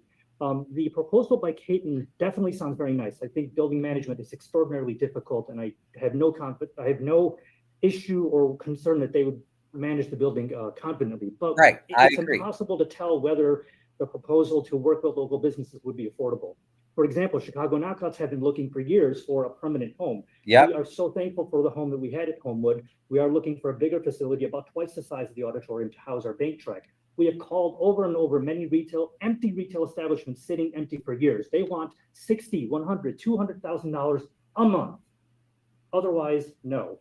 And I don't understand how places like that are allowed to just sit empty and get dilapidated. Madison has just now tearing down an entire thing because of how dilapidated it's been. Retail spaces have been on the decline. So it is impossible to tell whether commercial development is going to be affordable for a local businesses or not until the day comes. So speculation on that really has no real substance. Homewoods, if you look at the slopes of those graphs, the growth rates are identical. The only difference in there I saw was startup capital, but the long-term growth rates are identical. And if you really think about the social capital and the other measurable things that third spaces offer, as an example, I've come here to Homewood and I spend money at the gas station, at Home Depot, at Burrito Express, at Best Buy, at Panda Express, at FedEx office, Vita Tacos, Burrito, I already said Burrito Express, Aurelio's, Homewood Skate Shop, Rock Shop, Gaia, Empanados, Melody Martin. That's just what I can think of off the top of my head.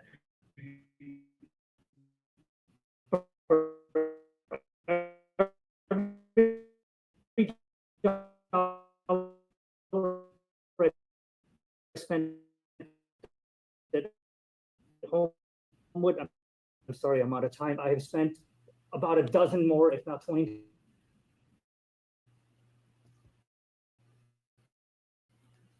I mean, how could you not be convinced by all these people? They're making the best arguments. This is what happens to us in Harvey. And the board just ignores people. Didn't plan on speaking. I really feel for them. Compelled to bring something back that I was thinking of the last time we were all here. The sentiments I mean, of no one's everybody being out arrested, of the Rabid but at community. the end of the day, the board did not vote for what the people wanted. We got some Wrestle League people here or whatever, right? We've got they voted for the corporate interest. Family. Do you see the pattern? And I bet what you I want to that say happens about in your town. Found Family in regards to the Rabid space is that I'm a transplant from California. Had a big family, came out here on my own. When I moved to Flossmoor, we had that big disease that locked everything down for a while, and it was kind of a rough time for a lot of us. But as it emerged, and as I was looking for my own community, my own found family, walked into Rabid. Ray was watching a Woofda League on the screen. I'm like, what the heck is that? And she's like, it's roller derby. You got to check it out. So I went to CKO, fell in love. If I can put a succinct thought together with this, is that as a found family, as I have met other individuals in the Homewood community, in and out of Rabid, I think we just continue to grow. And as you continue to grow a found family, you just need a bigger home, right? We've outgrown the space.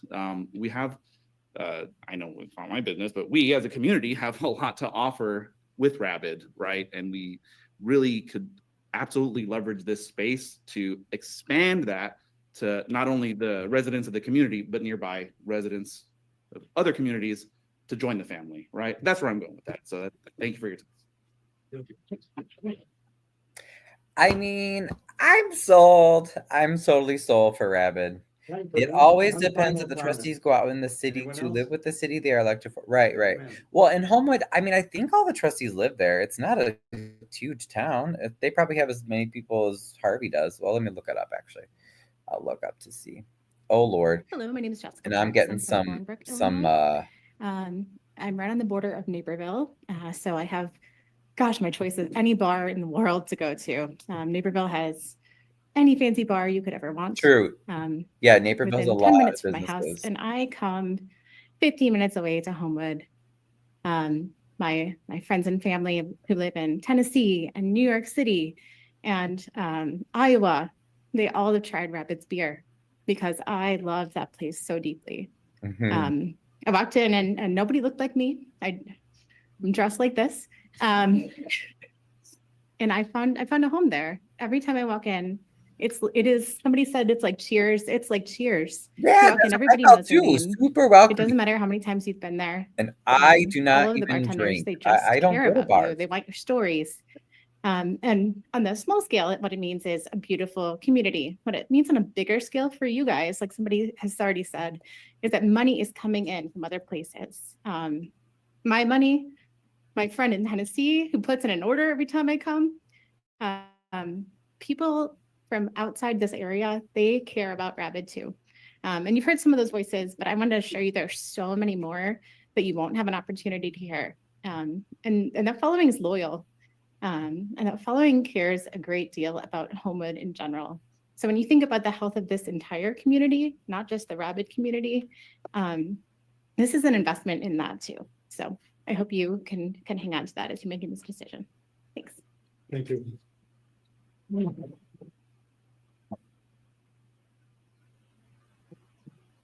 And she's right, like Having Naperville. heard all of that, the applicants care to make any other statement? B&B? Kate? Rabid? They have plenty of stuff in Naperville. There's no reason they don't have to come down to Homewood. So these are I'd like to huge. thank everyone who was here this evening, spoke out. We understand your passion. Our job is That's their mayor to look out for the talking. best interests of Homewood. Please understand that. Rabid has their following, and they do quite well with their following and their venue that they have now. I'd like to thank the applicants for having made those submissions to us. And I'd like to particularly thank the staff. All of the staff members contributed to this presentation, and I appreciate that as well. With that, board comments. Trustee Harris Jones. I've heard enough, and I hear everything you guys are saying, and we're going to take everything into consideration, all the three applicants. But they still voted against the local business. Yeah, I believe that the staff did an excellent job in writing this analysis. It provided a really good framework for helping us to consider all of the factors that go into making the decision. And it's a tough one because I absolutely agree that it's important to consider the social needs of the community. I also know that we are obligated to make the best, most fiscally responsible choices for the community as well, and I have to keep those. Because you want money for the village. Homewood's doing fine. You guys they don't need more money. The task at hand is to identify the right party to take control of an aging strip center in need of redevelopment. The overwhelming public support of Rabid Brewing, their proposal intensifies the decision even more. Much of what I've heard, both in letters written to the board and in the many statements made to the board, I seem to be hearing a plea to a board that is trying to shut down a business. And that really is not the fact.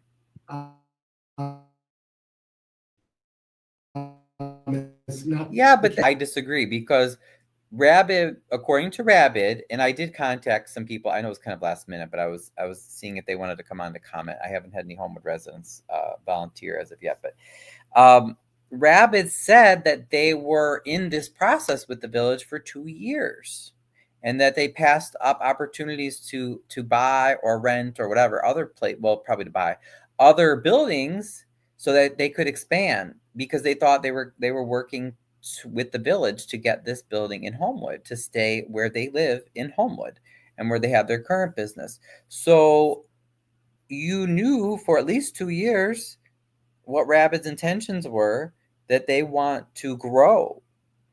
If they cannot grow, why are you thinking they're going to stay in Homewood?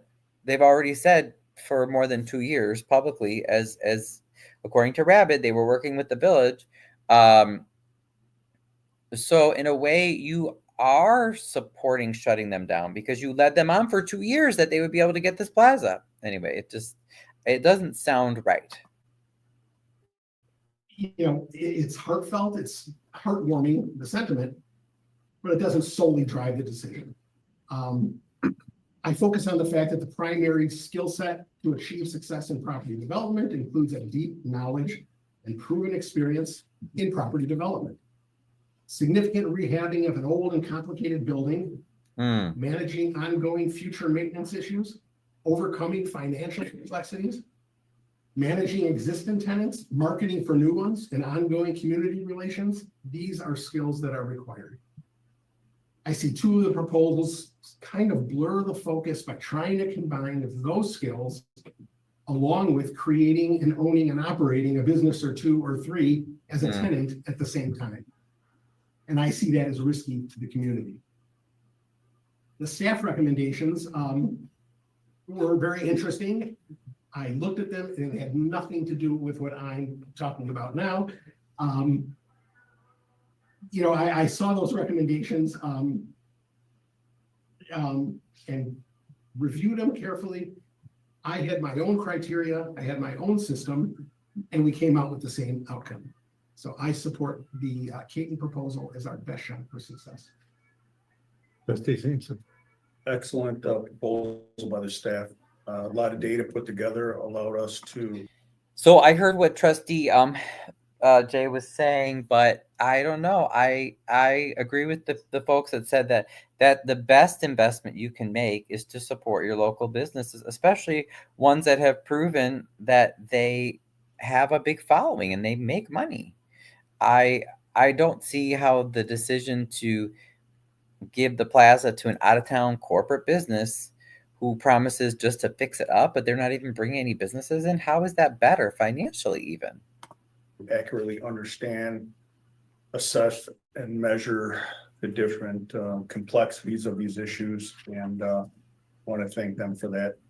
And I echo the board's comments that very, very difficult decision, but we do need to do what's best for the village. Okay. Trustee Mason. What's best for the village? I appreciate the people. The people told you what they wanted. Who has a vested interest in this property. And I think as a resident of Homewood, we all want what's best for this community. I appreciate the amount of time that all of you have invested in supporting the proposals that represent your interest. I really appreciate the deep dive that the staff has done to give us all of the information that we could possibly get to make an informed decision. This is not a decision that, you know, I think any of us take lightly, because we're all residents of the village as well, and we want what's best for this community. I I have reviewed all of the proposals. I was on the road today. I let my daughter drive an hour and a half just so that I could reread them again. And I really support the recommendation of staff based on my own review and criteria. And yeah, I appreciate all of this information. Thank you, guys. I mean, it didn't take me that long to review them. I reviewed them with you guys. I still so think that Rabid would be the best choice. I have been all in for Rabid Brewing since this all started with you guys wanting to move. I was under the impression you were moving to the new location, but then this is actually the first time we've seen an official proposal from you guys. Like as other than the letter of intent and things like that, but like a really detailed proposal, I guess I should say. So I think your presence in the community is amazing. I mean, we knew that even before this, and this is phenomenal. This is amazing. I want you all to know that we hear you. I appreciate you coming up here and speaking. I hear a butt coming. It's very important that you guys come and you share all of this. One thing changed in my mind when I heard something about your proposal, and that was, I'm going to actually ask Attorney Cummings to jump in here a little bit too, about when we do something like this with the sale of a property for $1, we have something in our agreements called a clawback. And that is to ensure that in the event that the development does not develop the way it should and all parties are held up to their agreement, that the property comes back to Homewood. We get the property back, we can control who then gets it moving forward. So I was told that then part of your financial plan is that you would need to take a mortgage out on the building itself. And then the clawback would no longer be in effect because the mortgage company would be the #1 lien holder. Is that correct? Correct. A lender is not going to want to take second place to the village's. They're not going to grant the loan. Right. If the village has a right to step in and take the property back. Right. Oh, so the agreement would have the clawback and then they wouldn't be able to mortgage the property most likely? Clawbacks are very difficult. Just for that reason, you can't get financing in the first place. The village is able to step in. So what we have done in the past occasionally is the village would, if the village fronts money, like we did this with Maple Tree, the village gave them, incentive over time. The village also took back a mortgage on the property. We're still going to be second place on the mortgage, but at least that gives the village a seat at the table if something didn't go right and it ended up going into foreclosure. A bad outcome either way, but the clawback or reverter deed, the times when we've used that in the past, or the village has used that in the past successfully, is where it's a major project from a national, for a good example is Accurate Dispersions or some of those properties over to the east. They weren't trying to get a loan on that property. They had enough to go ahead. Comcast was another one. They had enough money, our money, to go ahead and do whatever they needed to do. They weren't relying on getting a loan on that particular building in order to take care of it. On these much smaller projects, it's much more difficult. So would there be a clawback in the agreement or a possibility of a clawback in the agreement for any of these 3 proposals? Depending on if they had to go out and get outside financing, we could always ask for it, but the reality is if they can't get the loan, then the project's not moving forward. Right, okay. So, and it's already in the proposal that Rabid is getting the loan. We've put that in when we do a letter of intent, there's got to be some way to protect the village somehow, if possible. But none of those are great outcomes. Right, okay. It's better to have a strong financial position in the first place, so you don't even have to go to Plan B. Okay, and the reason for me personally that's important is because, thank you for all of that, is because we currently have a situation with another building in Homewood where we are trying to get the building back. And that's also, not only is it sitting empty, but it's costing the village money in legal fees in trying to get the building back. So that was important to me. I did also write down a few questions during the presentation, and it kind of piggybacks off of what Trustee Heiferman said. And this is a question for Rabid. Are you guys planning on leaving the community? Like, will your other locations stay if you don't get this building? What I think I would say is that, our current situation is not sustainable for the long term. And, we are looking to sustainably stay here for the long term, but if we're not allowed to do that, then, I don't know the answer is exactly as to the but I would say this is not long-term sustainable. Your current location alone is not long-term sustainable.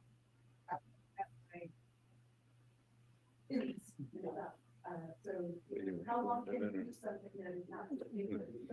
What do you mean, French? Sounds like a threat. Like, what do you mean? Who's threatening?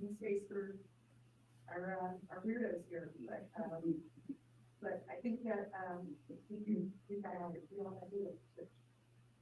Okay, I just wanted to clarify that because it did sound a lot like that you guys were not, if this didn't happen, that you wouldn't be open in your current space. So, and then I had a couple of other questions. You mean the that business is threatening or the already got village is answered. threatening? Sorry, I was kind of all over the place with my notes on my computer and writing them down.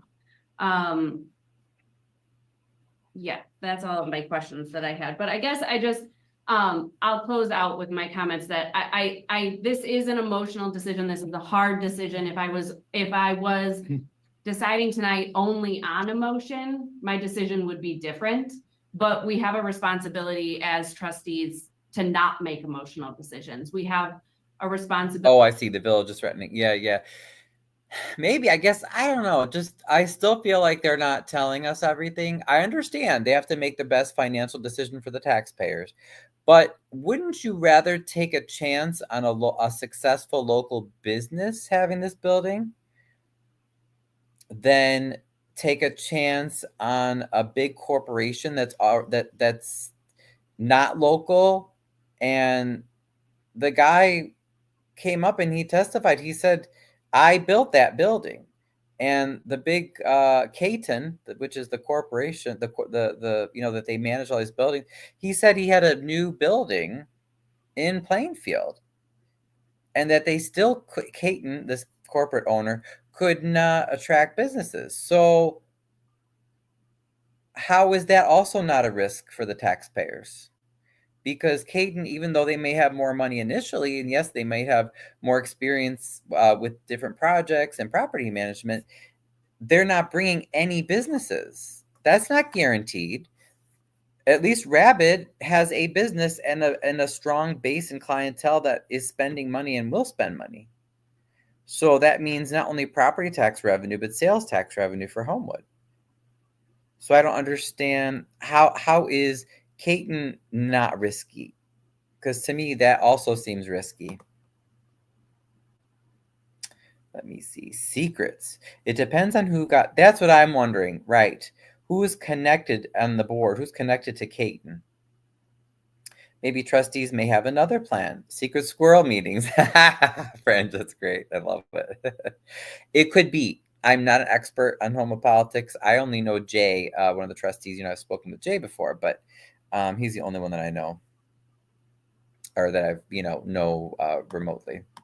Ability to balance those emotions with the fiscally responsible, sustainable, successful businesses.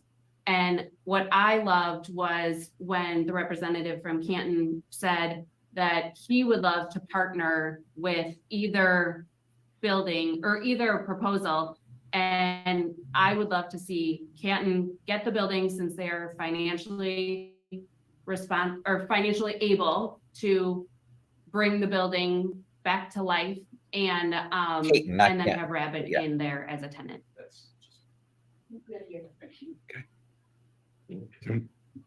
Any other comments? No, I guess I'm kind of curious why. Why won't that work? Sit down for your discuss that. Okay.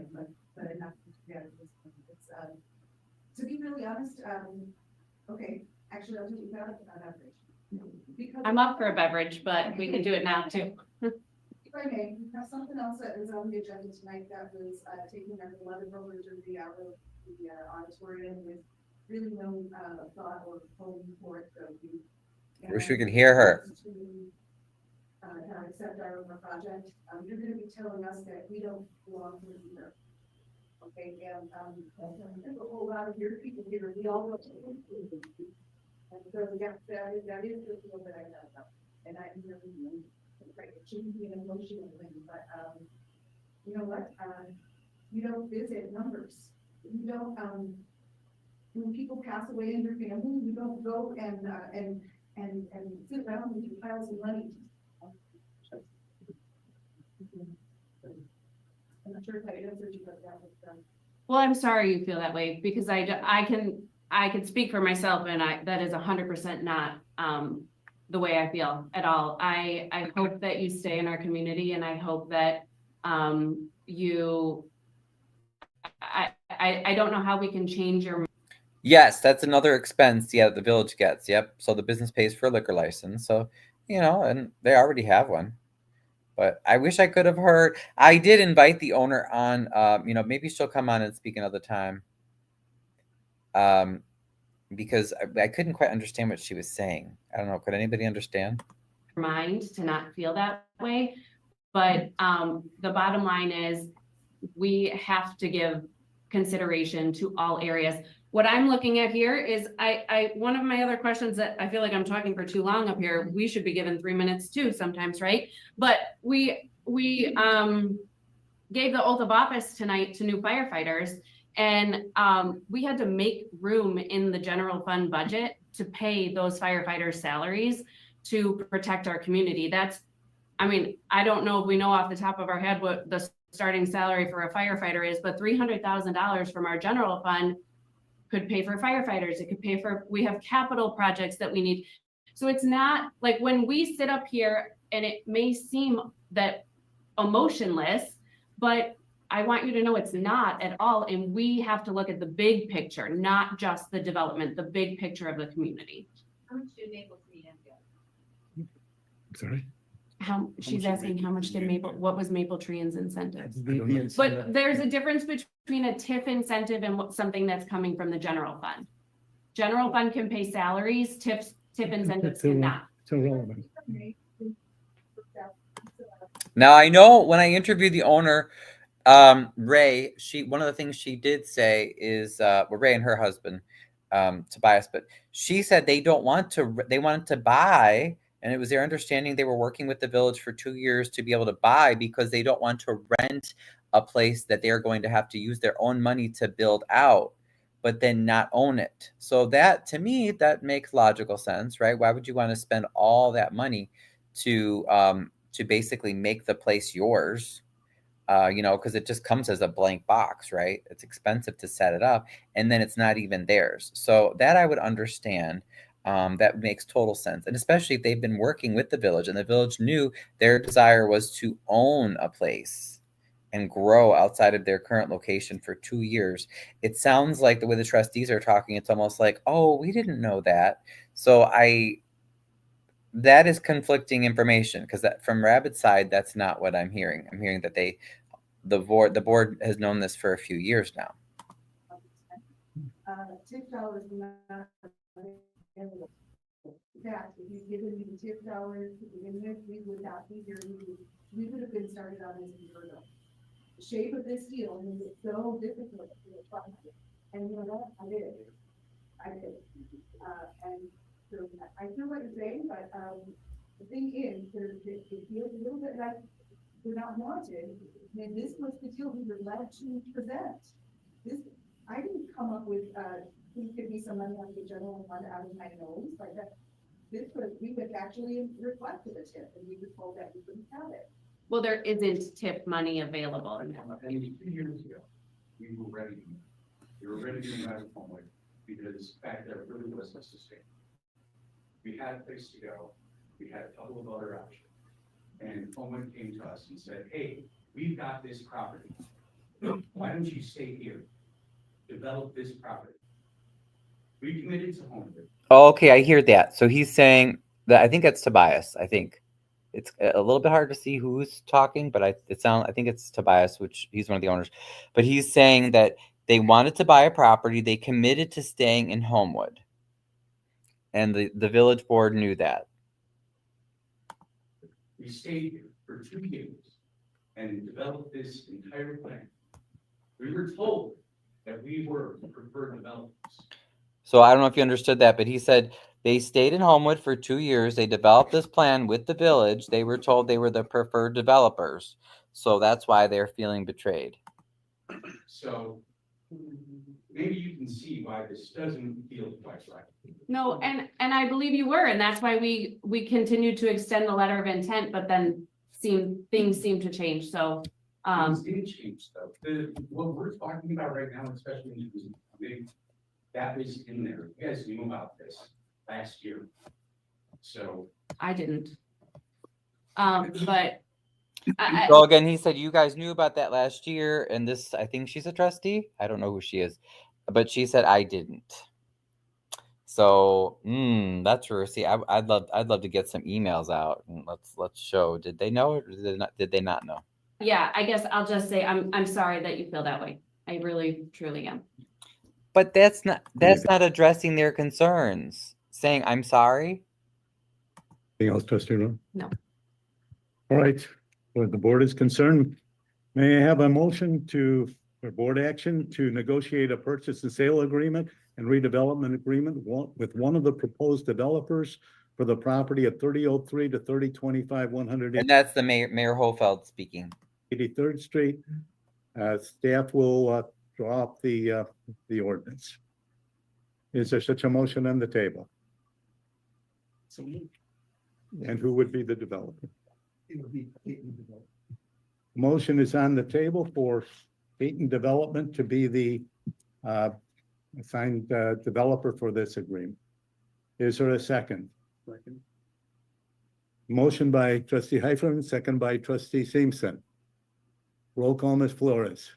Trustee Harris Jones, Aye. Trustee Willis, Aye. Trustee Heiferman. Aye. Trustee Simpson. Trustee Mason. Aye. Trustee Roman. Aye. Motion is approved. Thank you all for. Wow. Sounds like they had that planned ahead of time. Like you say, the secret squirrel meetings. Sounds like that was already planned ahead of time. Now, I will say that this is what a lot of Homewood residents were complaining about in their last election.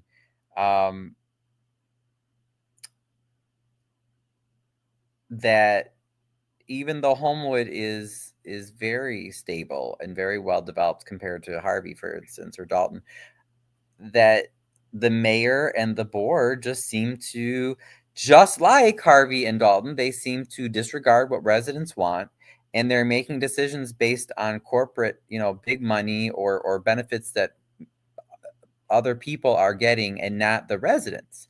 That was the criticism. And to me, that vote right there would prove it. I mean, it was just like, okay, ready to vote? Boom, boom, boom. Yes, yes, yes, yes, yes. Okay, next.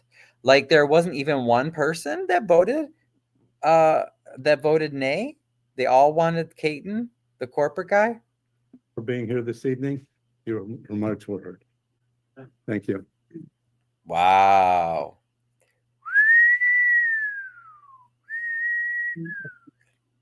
Wow.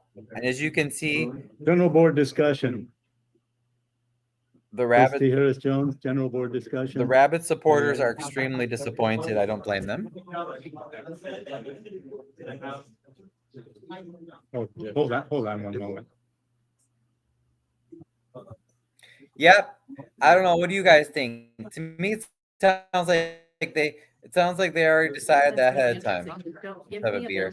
I know, but French, I feel so bad for this business. Now we see firsthand. I agree with them. It sounds to me like that's fishy, like they were screwed over. No, they did not, French, no. I believe it was a unanimous vote for Caton, for the corporate owner. So horrible. Wow.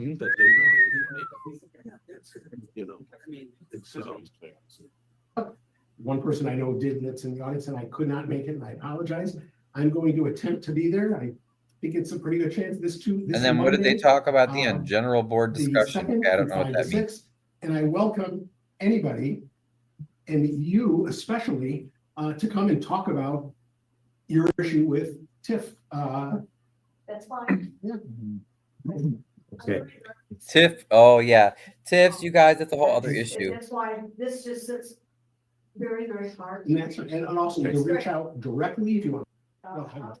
So everybody, Amy, fantastic. And so that's what I feel like we did tonight. I wish that there was a way that every and again, you're still buying coffee? Whatever you want. No, that's okay, sir. You don't need to, but I'll 5 to 6 on Monday. Right. Decision for all of us, and the information you guys provided was fantastic, and we'll appreciate to make a decision on that.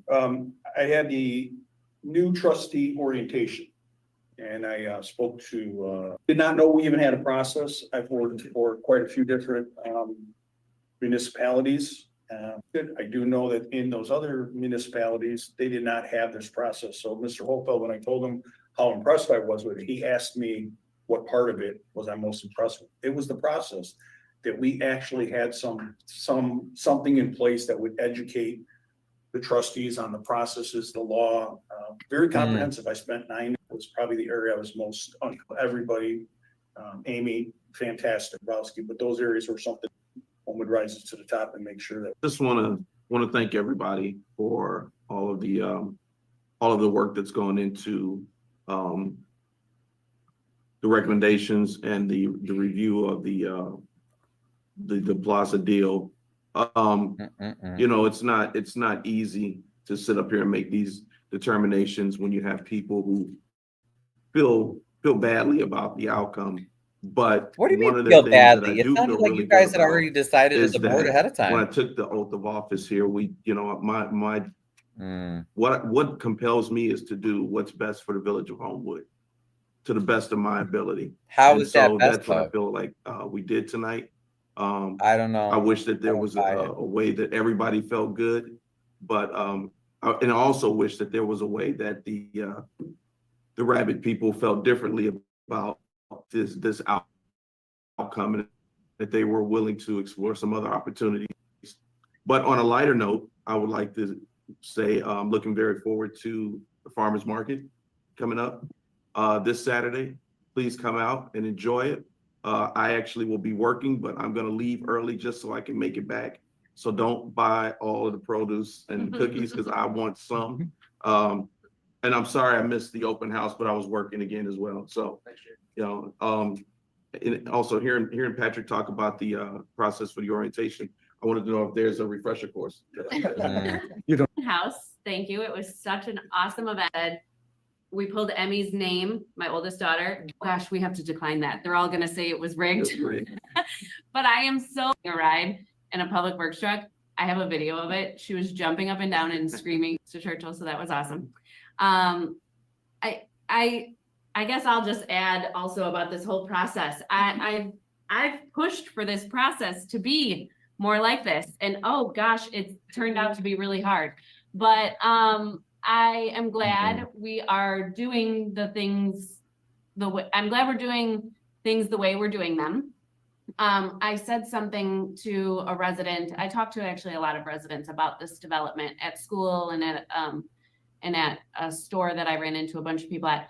But I said we're opening the curtain to the process, and that's actually not even true, because I don't. In my time here at the board, this has never happened. The process has never happened like this, and I'm really happy that it has. But it sounds like you all decided on your own ahead of time in the discussions, and to see the presentations, and to see the way we make the decisions, even if that means that people are not happy. There was bound to be people that were not happy with us. It just so happened that the largest No, not people. You had locals and a loyal customer base, and the only ones who actually live in Homewood. They're the ones who showed up and spoke up, and they're the ones that were upset. Nobody even gave public comment in support of the other ones. But you were looking at money. So Homewood residents, I hope you're asking questions about who's making money off the stuff on your board.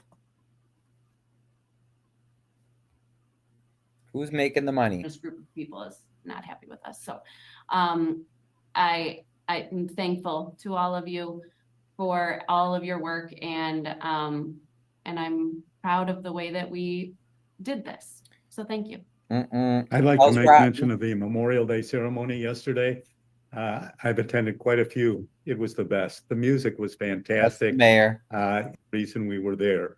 And job well done by all of our departments. Easy to make a decision like this. However, we all act in the best interest of Homewood, and I feel that's what we did this evening. With that, may I have a motion to adjourn, please? So moved. I don't buy it, Homewood board. And moved by trustee Roman, seconded by trustee Simpson. Roll call, please. Trustee Harris Jones. Aye. Trustee Willis. Aye. Trustee Heiferman. Yes. Trustee Simpson. Aye. Trustee Mason. Aye. Trustee Roman. Aye. We stand adjourned. Boo. Boo. But hey, at least I know the history now. Oops. Can I go back? Oh, that was open too. Okay. Let me see if they had, I just wanted to glance to see if they had minutes from that meeting yet. That was the 27th, right? Board of Trustees. Okay, Harwood TOD tax. Yeah, see, they want more TIFs. So Homewood, the Village of Homewood has a lot of great things going on, but no town is above reproach. No town is above criticism. There's a lot of non-transparent stuff going on, even there. And this is how it starts in the little things. We have to keep these people honest. So come on, Homewood residents, Flossmoor residents, really anyone that wants to help, but especially for you guys that live there, you got to get involved and ask questions. Everybody's busy. Don't tell me you're busy. That's not an excuse. Everybody's busy. I'm very busy. Who isn't busy?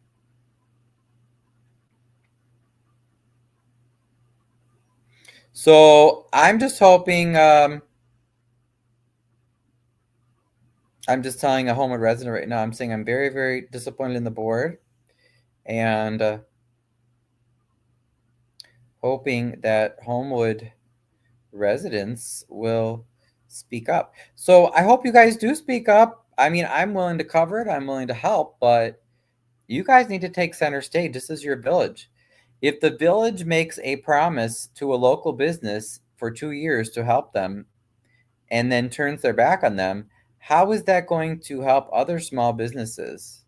What do you think that's going to do? They're not going to be wanting to stay in Homewood. I mean, this decision should not be allowed to stand.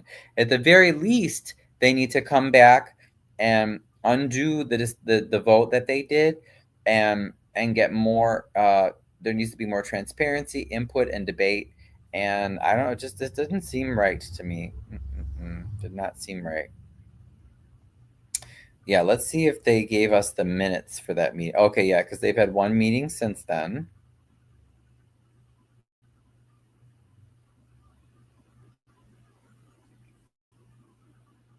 Oh, Lord.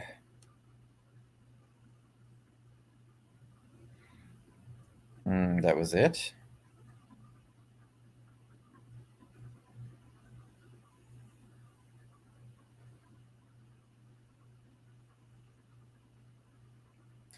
No, sorry, that was the wrong one. Like, wait, that's not the one I wanted. Board of Trustees meeting. I want the minutes. Okay, let's see if this is it now.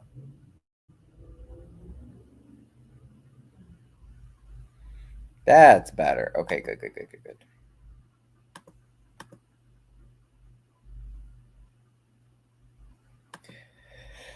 My cat is busy.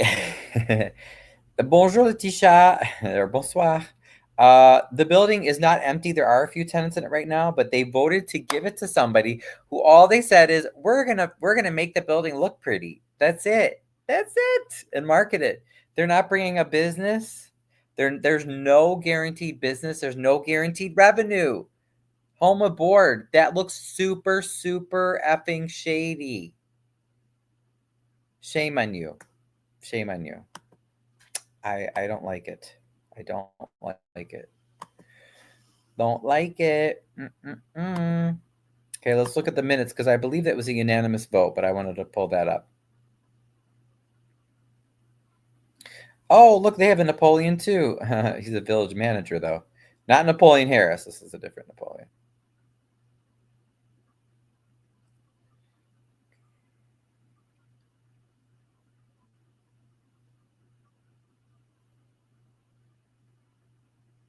Oh, I wanted to say, look at the other votes too. To me, that's not the best sign. I'm not saying that, you can't ever have that, but look at these two votes. There were no nays. All ayes. So that is part of the complaint that I've heard from a lot of home residents is that the board is always in lockstep with the mayor and there's no disagreement. There's no dissent. That's not a healthy thing. Okay. Oh, they did give at least a little bit of about the public comment.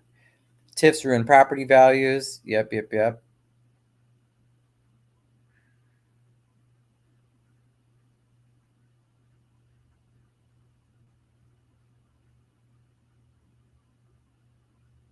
And then someone complained about Starbucks. Let's see. They had a whole bunch of stuff called up for a vote, and then it was an omnibus bill. So that means like a whole bunch of things voted on at the same time. But again, all ayes, no nays. Okay. At least 10 people addressed the board, all speaking in favor of Rabid's proposal.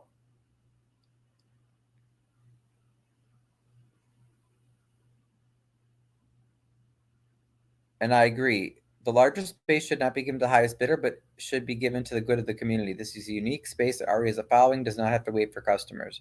Good on whoever took the minutes. I agree. I think that they summarized that well.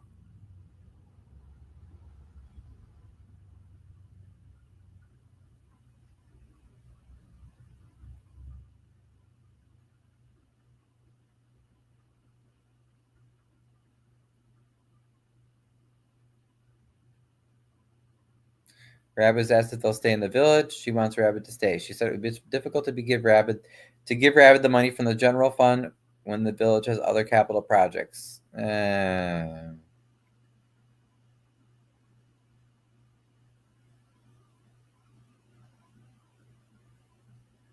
we go. In response to Trustee Roman's question, Ray Rosado from Rabid said their current location is not sustainable. They do not want to lease from other owners. She said they feel unwanted and that the board's decision should not only be about money because they thought they were the preferred developer. And they expanded more on that when I interviewed them. So just for record, though, a motion was made by Trustee Heiferman, which is the only, like I said, he's the only trustee that I ever talk to occasionally. Seconded by Trustee Simpson to go with Caton, the big corporate.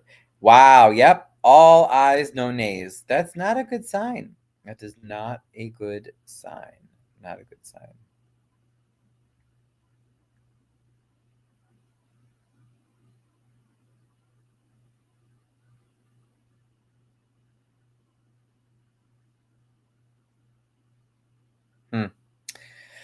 Alrighty.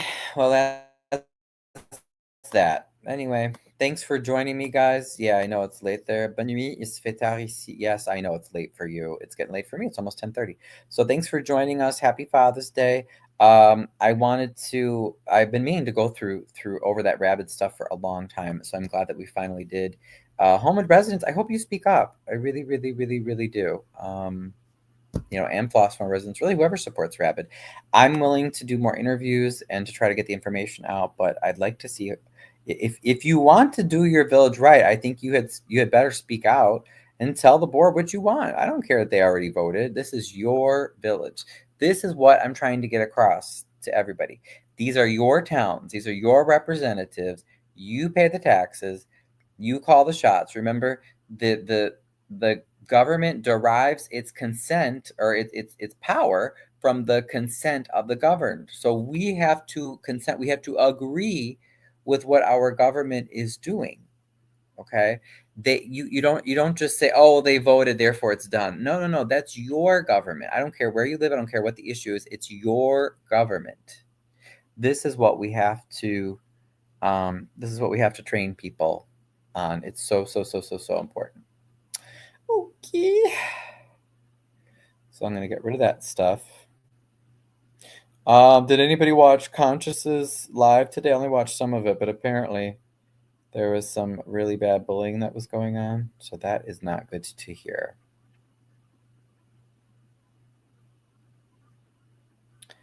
And I have not heard from other, I haven't watched some videos that people have shared from some other content provider, YouTubers. I saw some others made some recent videos, but I haven't even had time to watch them. But I wanted to, before I go, unless anybody else has anything to share about fathers, I wanted to pull that up briefly.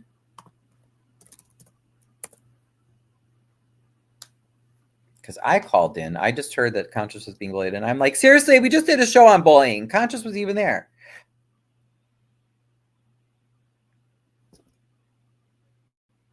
I mean, this is crazy, you guys. Crazy.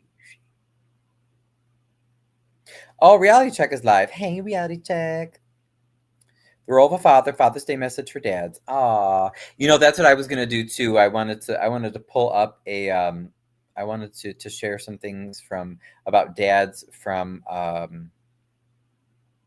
dads of LGBT folks, particularly because that's like super important and meaningful. But let me find Conscious's thingy from today.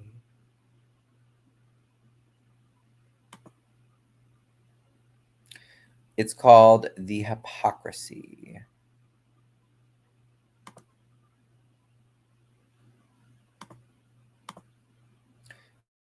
Yeah, and thank you, friend, so much for joining us. I know, like I said, I know it's late. It's late there.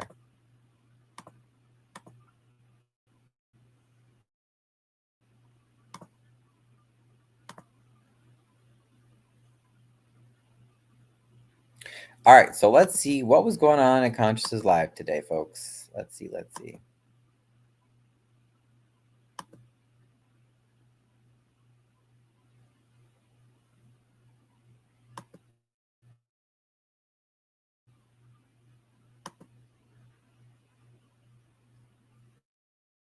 Comment.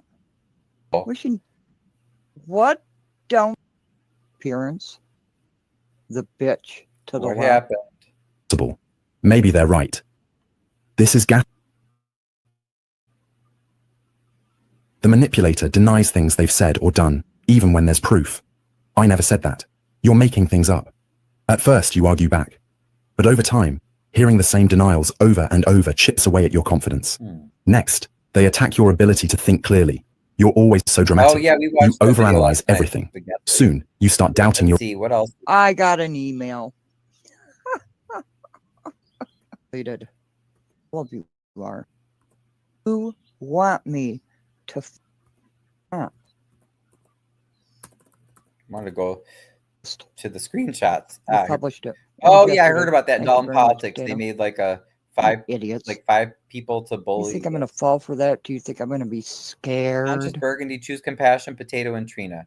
Guys, no, that's exactly Beyond the what we were obvious. talking about yesterday. Don't bully. Like, why not?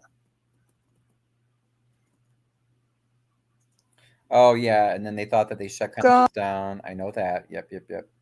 More They cheers. didn't. Yay!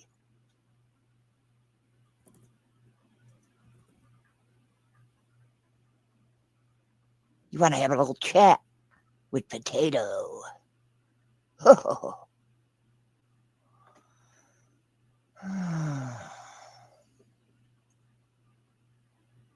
Yeah.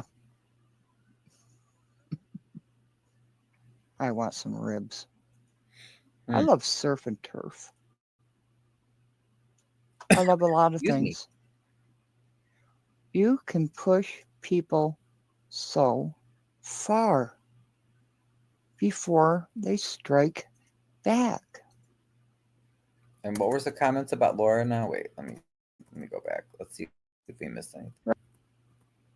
Potato.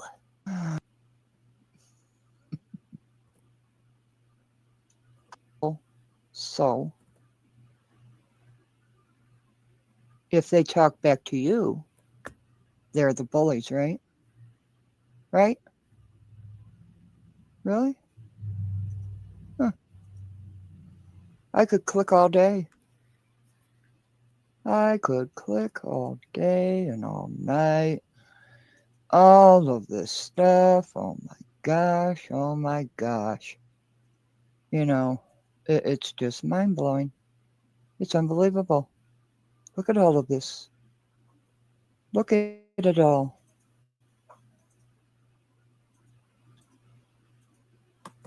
Chris called Ryan that. What? They're talking about me now? Oh boy. They're talking about me now? Maybe. Well, we know the mayor called me a pedophile, basically. Do you think YouTube has created this environment? All the CCs and mods are falling for it, playing into a prop. Do better. Quit wasting their time by taking 20 minutes to go to the same point 10 times. Respect is reciprocal. Interesting. What is wrong with you? I agree with that. What is wrong with people? What's wrong with you? Bullying.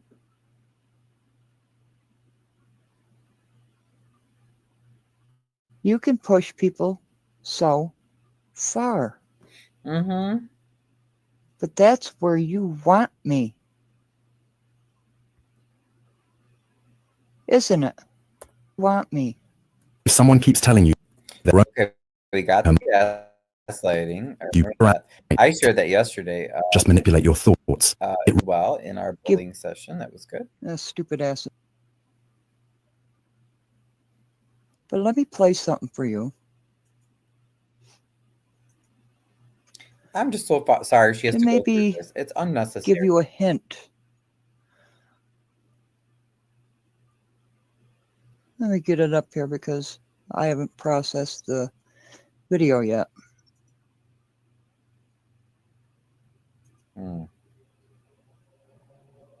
Oh, sorry for the noise. Yeah, here it is. Still up there.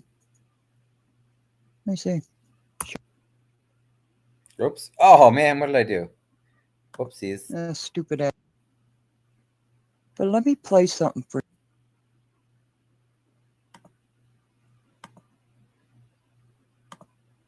Let me get it up. You are really something else.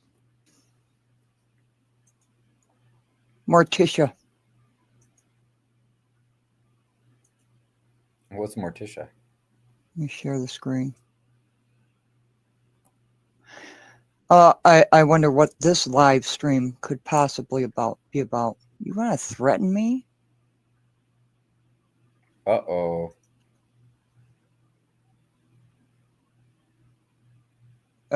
You want to make jokes at my appearance? The bitch to the left. Oh, okay. How you doing? Hey, SC Dog. Potato wants to have a chat with you. Oh. Let's see here. What do we got? Stupid asses. Oh, yeah. Oh, look.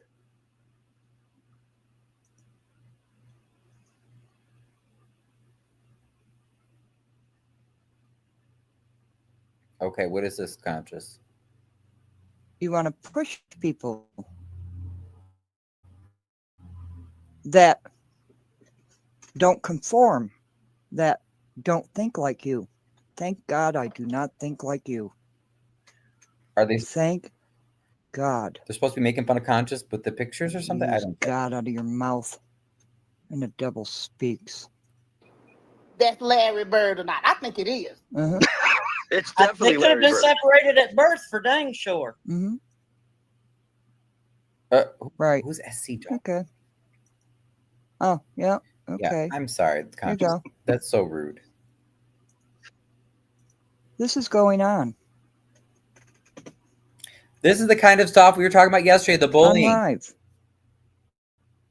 Saying nasty things and laughing about it. What is this? Not cool, man. Not cool. What is this? You did an entire live stream bullying, harassing, and threatening me. Yeah, and that's not right. That's exactly what we talked about yesterday. And then you threatened not only me, but you threatened to go down the line. Down the line. Right?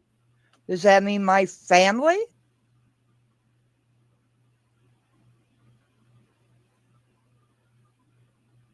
Is that what that means? Good question. I don't know what that means. But this is funny. This is content. This is okay. What do you think about this, Beth? Beth, were you in this live stream while this was going on? I'm not afraid of you people. I will never bend the knee. What don't you get? I don't need followers. I don't need people to agree with me. Hey, TK, it's so good to see you. Yeah, and I don't know if you guys missed it, but the other night, apparently, one of the YouTubers was quite rude to Miss Beth on live. You did an entire live stream on me. Evidence, digital footprints. And you think this is about one word, cunt? You think this is about one word? Oh, I didn't even know about all that. Huh? Really? Bitch to the left? SC dog? Yeah, you're a dog. And no, I most certainly fucking would not want to lay next to some kind of piece of shit like you. I have seen you, Mr. and super cousin, top left. This is what you've got. This is what you've got. Do you think you can threaten me, my family, wish death upon my mother, and you think it's about one word? No, it's not. And I promise you, I agree with that. If in which you do not know the about bullying, and fuck. Yeah. What is this? You start commenting on somebody else. Hey. Yeah. And fuck you.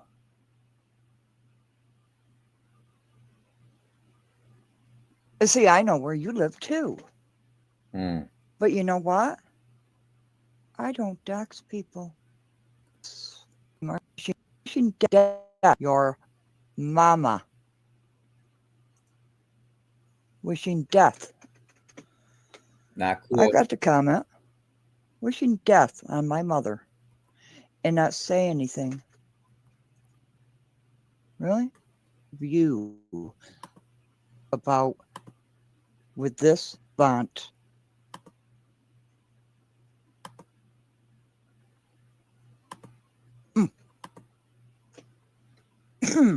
My motherfucking name. What did you? Hey, choose.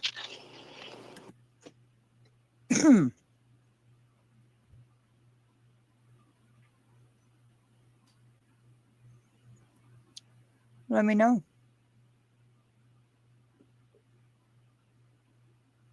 Should I let this person on? Oh boy, who is it now? Let's find out. Oh, this is, I think, what they meant, what happened earlier. Oh boy. Yeah, if you're just tuning in, so this was I only caught a little bit of it earlier. Oh, I thought it was no, it's not live.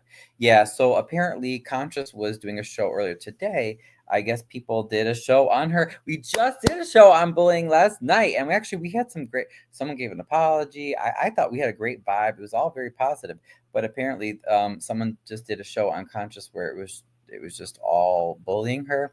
And then today, I believe one of the people came on the show, but I was doing another live and I was doing other work, so I didn't even get to watch it. So that's why I wanted to catch up and then also share with you guys, because remember, no to bullying. Just say no to bullying. Stop bullying if you are a bully, and if you're not going to stop, then the rest of us who are being bullied, we've got to stick together. It's very important. Remember, those people were just killed in Las Vegas because of YouTube fighting, okay? Like social media stuff. So this is very, very important.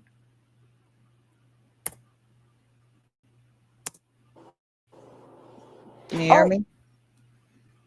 Here we go. How you doing? This is just crazy. Very good. This is crazy. We have a special guest. So that's Choose. Okay, and then Boosie. Conscious is here. Choose Compassion. They were also going after her, and then Boosie is the person, the newest person added there. Oh. What do you want to say?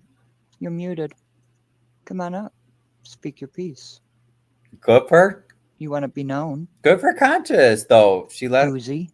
She let the person on to say her. Can you hear me? Can you hear me? Yes. Boosie, can you hear me?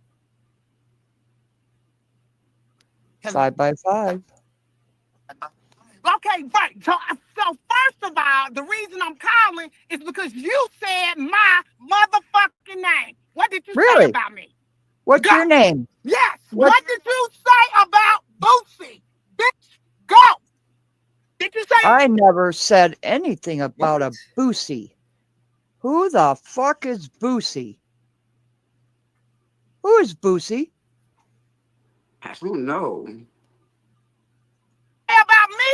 You got a ill with me? I don't play these motherfucking YouTube games, bitch. I will come on your stage. You? I will pull up. Look at this shit.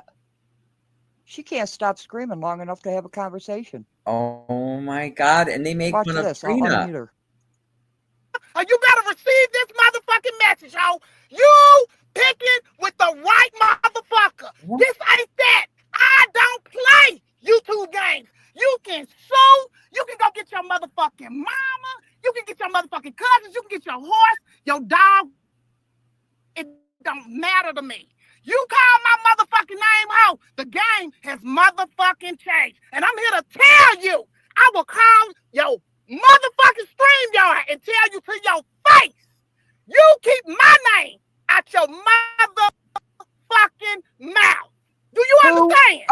You got an issue. If you got an issue with a motherfucker, you gotta take it up with them. But goddamn it, you take it up with me. It's on and motherfucking popping. Do you understand? You got the message, ho. You got the message. I put it in there. Bullshit, bitch. Who the fuck is Boosie? Who the fuck is Boosie? Yeah, mental. Who the fuck are you? Wow. Boosie? Okay, this is crazy. So this is what I missed earlier. They kept telling me, Who the fuck are you? Rewatch it. I'm Did I like, mention oh, a you guys, Boosie? I'm working. I'm doing stuff. I'm busy Hey, today. Choose. It's Father's Day. Hi. I'm just confused. I don't know. I don't know who the hell Boosie is. Boosie? Bussy? Boosie? Huh. Oh, could it be somebody on this panel here? Oh, maybe there's like they go by a different name. So weird though. Now that was a crash out. Now that was a crash out. I'm okay. I didn't know what I came into, so I am confused now. I don't know. To say something. Right. at a loss for words. Wipe me down, right? That was a I'm not lot. sure what just That was happened. crazy. I don't even know who Boosie is. I garden indifferently. So Okay, and then I never said any so Choose was about on for a something little else. If she bit. was on that page, people to look inside to see what is invoking that's making you want to just rah rah rah. Take a step back, think, and then express yourself. And Breathe. Yeah. You want him to just breathe and think. Because I have no idea who that person was. I have no idea either. Boosie, whoever that is. But that was craziness. That's all I really wanted to say is I'm at work. And that was insanity right there. I have no idea who that person is. Well, you see, you can talk about other people. See the hypocrisy. There it is. Dude, last night in Being Gracious, who claims to be an empath, who has no empathy for anyone else, and then turns around this morning and starts more stuff. Oh, yes. I'm sorry, I don't usually come up on the panel, but this shit has got to stop. Thank you, Choose, for all your words of wisdom and peace that you give Talking to about our us. show last night. Oh no. Yeah, I thought we had a Problem. decent It's apology and not a made some problem peace, at but all because I personally, you know what I'm saying? I can't sit up here and say what I'm saying if I'm not living what I'm living. So, it's like for me, choosing compassion, that's not about doing that in the moment. I want that to be a byproduct of the way that I lived, which is Amen to that. All right, I'm gonna go back to work, y'all. I love you guys. Thank you. I just wanted to go ahead and say I've never heard of that person before. Nope, me neither. And that's a dumpster fire, and we don't want to be involved in that. That's all what this is about. This is about we're trying to find the money. Right. Yep. Thank you. We're trying to track down all the stuff that we've been told over the last year and a half that is proving not to be so true. Absolutely. That is what we want to do. We want to look at receipts. We want to track. That is all. That's it. All this other bull crap needs to stop. Yeah, it does. And this woman got on here screaming herself.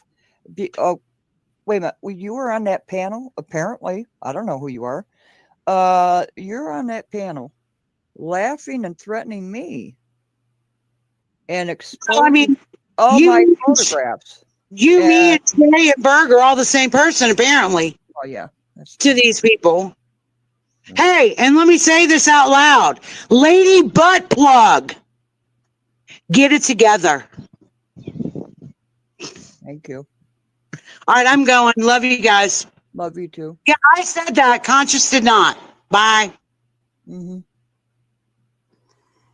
and again, I just wanted to, that was quite the distraction, as I totally agree with Mayor Tiffany Henyard. Want to know this, standing my younger, I saw some who have seen me, but talk about. So I just wanted to add that because if you don't hear from me on his live streams, how many names has he called me from last year?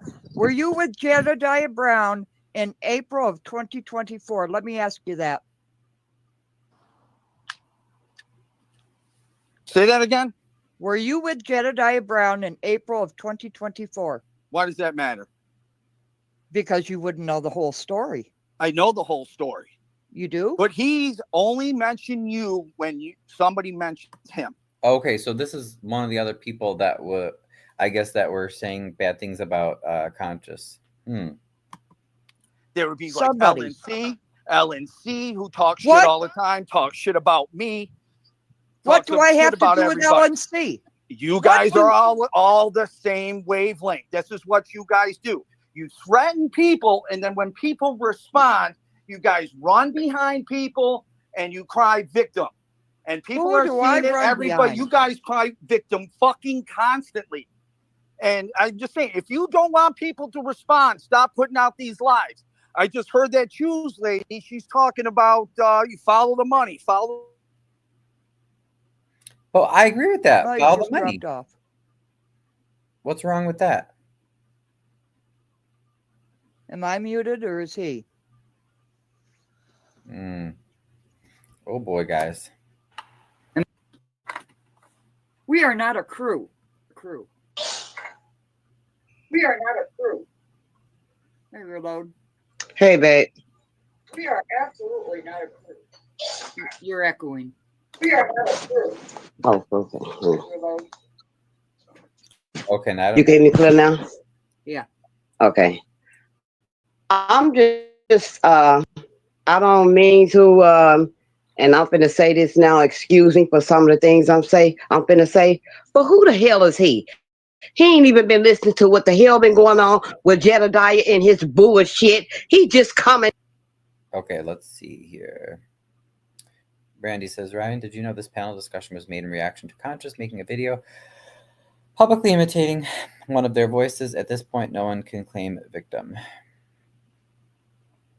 No, I am not aware of all of that, but I do know that Conscious has been bullied pretty consistently, just for sharing the receipts and seeking the truth. So I stood up for her today. I called in because for some of these things she is just defending herself. But I don't know. I haven't seen that exact clip. And Wyoming's back. Hey, Wyoming. Hey, girl. So yeah. Let's hear what happened here. Into shit trying to get his damn moment. Dude, you don't even know what's going on, the type of threats, Jedediah, and for Jedediah to be speaking on Dalton. Motherfucker, I'm from Dalton. Who the fuck you think you is? Y'all don't know shit. So how the fuck you gonna come on this channel and don't know what the fuck you talking about? Get your fucking facts straight before you come at Conscious. Now take that to your motherfucking bank. I'm sorry, Conscious, and I'm sorry to all my family that's on this channel, but it's motherfuckers like that that'll take you to that point. Motherfuckers, now y'all know where I'm at. Come to my house. I got 7 metal dicks waiting on you. Trust and believe that. I'm not y'all type, motherfucker. I'm not from here. Ask Jedediah why the fuck he won't come to our town. Tell his punk ass to come back on the west side. That's where I'm from, motherfucker. Try me. Read about us, motherfucker. You better find out who the fuck I'm talking to. Don't play with me. Don't play with fucking Conscious. Don't play with fucking Bird. Don't play with none of us, motherfucker. The fuck off these pages. I'm gonna get out right here. Cause they don't want none of this smoke. They don't want none of this smoke. They think they come out the weak links. Them motherfuckers won't tempt the fuck with potato. You notice that? Them motherfuckers. I'm sorry, babe. I'm sorry. Did you unmute me yet? You heard every fucking thing. I didn't mute you. He heard everything. He trying to I get did hear every motherfucking thing. And if you want to keep talking shit and talk about potato, come and fucking find me. Y'all don't know who the fuck I am or what I'm capable of doing. Y'all the motherfuckers act like y'all know where everybody at. Y'all the ones searching everybody's shit. No one's Ain't fucking no looking for motherfucker you. telling you to come on shit. With your, if you don't even know half of the fucking facts. You don't fucking know what I know or I don't know. You just said, motherfucker, you ain't even. I know. I apologize. And there's a lot of swearing, but just to clarify, so certain people online have been, for at least a year, doxing certain people that they disagree with. We talked about this last night. So again, this is part of bullying. Doxing is when you share, you share personal information publicly for the sake of trying to cause someone harm. To expose them or to encourage people to go to their home and harass them or call them or email them or, something like that. know about Conscious what Jad did to her, talking about a fucking year. Motherfucker, you know how long this shit been going on? Shut your dumb ass up. Bitch, shut the fuck up. Lick my You ass, think you bitch. talking to? I ain't that got two motherfucking ass guy. cheeks. You can kiss one and lick the other, bitch. Don't let You the got white the right fucking one. skin fool you, bitch. Oh, I forgot. Y'all I'll come motherfuckers find like you licking and your dicks. motherfucking You family. and Jed and them like licking dicks. That's what y'all like to do. See, Conscious nice.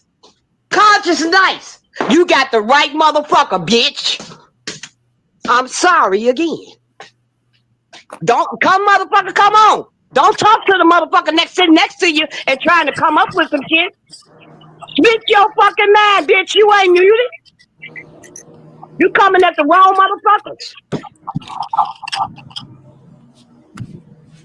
And Conscious, I'm gonna go back, and I'm sorry for doing that. But sometimes you gotta let your people step in and shut these motherfuckers up. Can y'all hear me? Fuck you. And then Potato came on.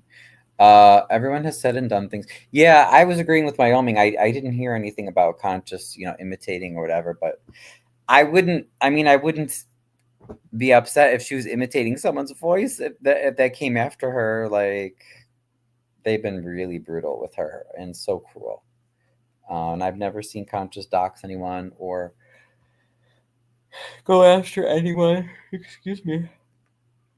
Other than just, in defense when people have gone after her. Everyone has said and done things. Can people work together for the residents? And you, Ryan? Oh, yeah, no, definitely. I agree with that. But we do need to, I do need to condemn bullying when I see it. Now, it did happen, but I know she has been bullied too, Conscious, but I've heard some pretty awful things from the show as well.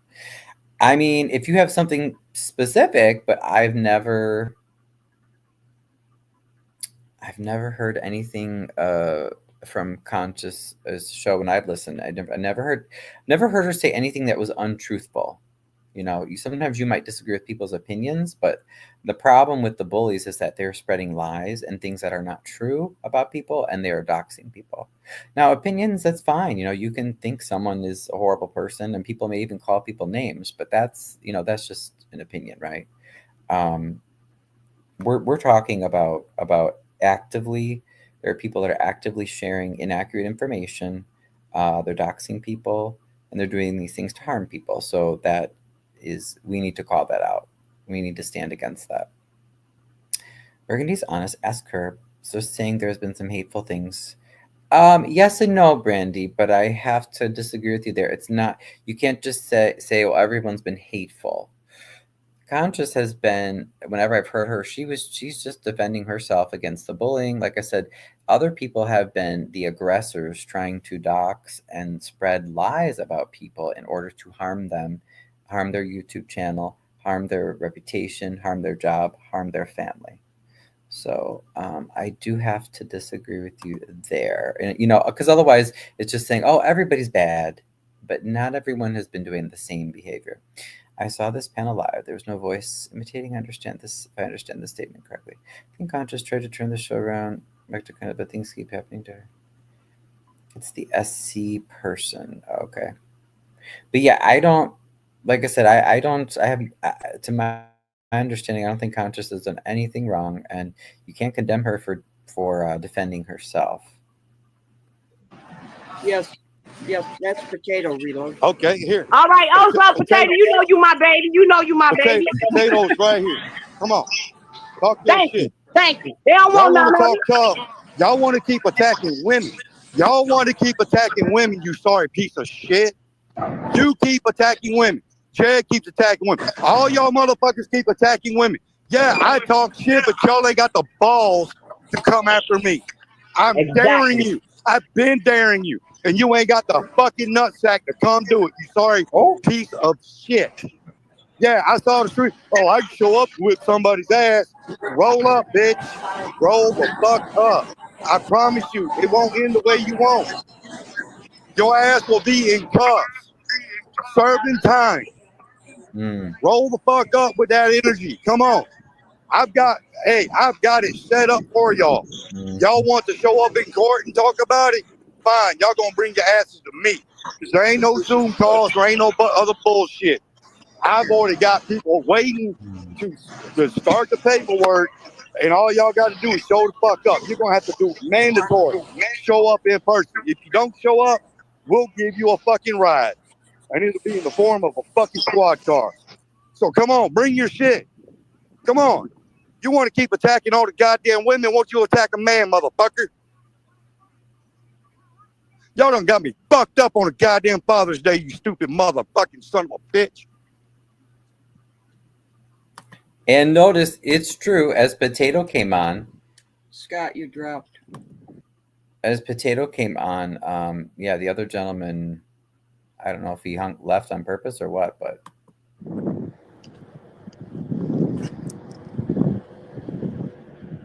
Oh, let me guess. Everybody dropped, huh? Yeah.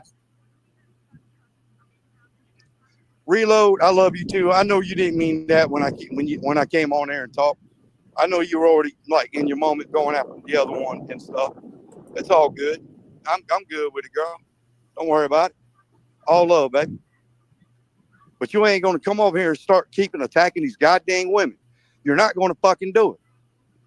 No. Stop attacking the women. You want to attack somebody, come after a fucking man. I agree. Come after me. I'm begging you, bitch. I'm begging you. Show the fuck up. Come on. I'm begging. I've been begging if you haven't fucking noticed. Oh, well, wait a minute. Well, I'm sorry. That's right. Y'all won't attack a man. No. Y'all did it with Shay, then y'all fucked around and found out. He took your ass to fucking court. So what are you scared that's going to happen again? Yes, it will. Your ass will end up right back in another one. Put your ass in the Supreme Court, bitch. Let's go. Let's do it. Have your ass locked the fuck up. Hey, you guys. Hi, everyone. Hey, Berg, how you doing, baby?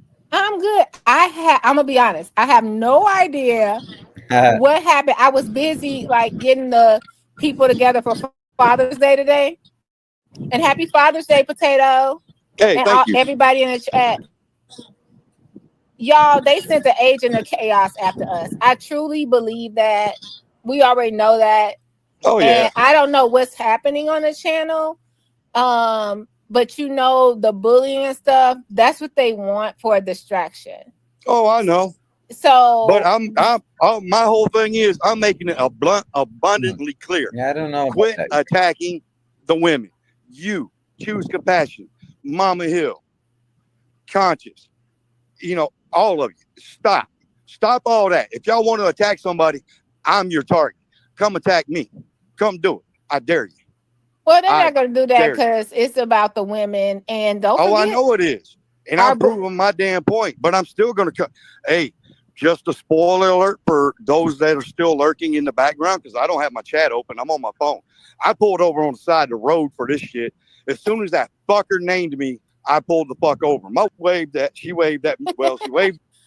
She's listening in the truck. But here's the thing. Mm-hmm. Here is the thing. Spoiler alert for all those that are still lurking. Your day is coming. Trust and believe that. Your day is coming. Or in a bad way, legally, and I'll say your day is coming. That's the only way you can fight it, because this has been a year and a half of traction and they still are doing it. Mm-hmm. Just like it's not a federal lawsuit sitting there floating around with all. I agree. That's why I did this show last night, and I said we're gonna have to keep doing shows about this bullying. In regards to your comments, Brandy. Okay, I will ask Burgundy actually. One of the people on the panel threatened physical harm to Conscious. Yeah, I was trying to, to get an idea of what happened without, but I didn't have time to listen to the whole thing. So who was the person? Not the Boosie person. Who was the person that? Oh, you were saying on the show. not Conscious's show, but on the other show. Did Conscious share that though? The part where I was just curious. I hadn't heard the part of the person threatening physical harm to Conscious, because I am curious about that.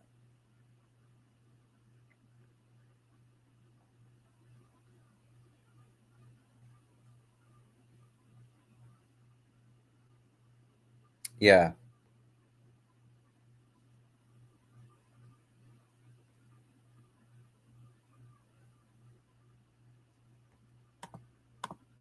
All the traces, just like it wasn't two people that got murdered because of bullying in Las Vegas. Exactly. So you guys don't let them wreck you or blow your cool. That's what they want. We have a board meeting Tuesday. They're gonna have to explain 007 to a lot of people and a lot of other things. And just stay strong, because that's what they want. They want us up here arguing. How did these people come? I didn't even know what happened. I'm so sorry I missed it. I got to catch the replay. I swear, you guys, all I heard was somebody came on there like MF this and bloop bloop that. And I'm like, what? What is happening here? That was Conscious doesn't have that. Conscious. That was. And then I popped on a little bit. Say it is a great honor. Right. But I could not stay. For those that even despitefully use us and speak all manner of evil. Thank you. Thank you. I can't point. You have done. You have banded us together.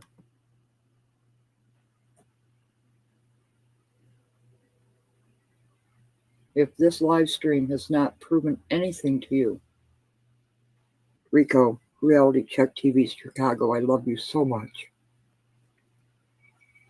You don't know.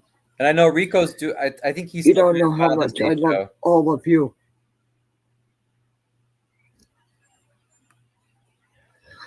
I think that's going to end the show with love and peace and prayer.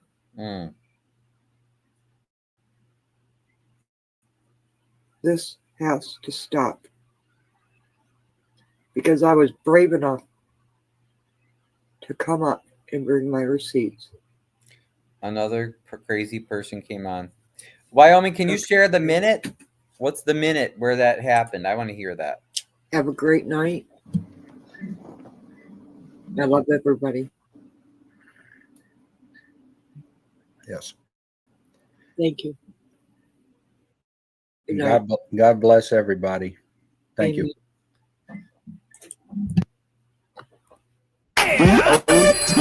Yeah, so that was happy. That was more than 3 hours, but that's the kind of stuff. I'm not saying that to glorify that or any of the bullying, but I'm just saying that's what we need to not do. So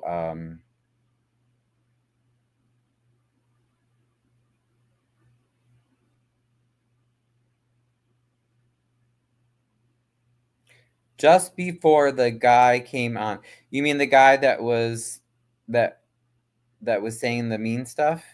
Conscious had played what he said right before that?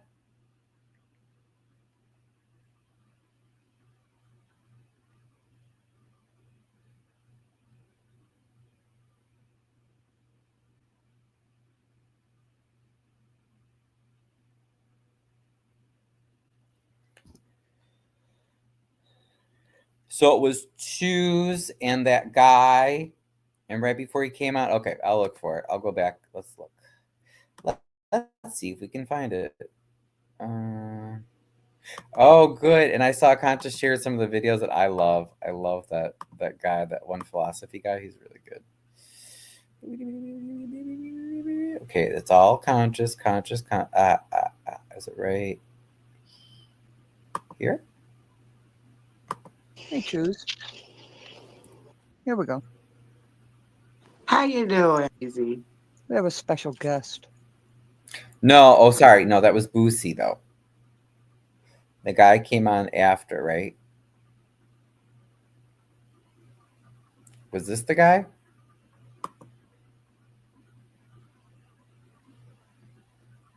In April of 2024. Why does that matter?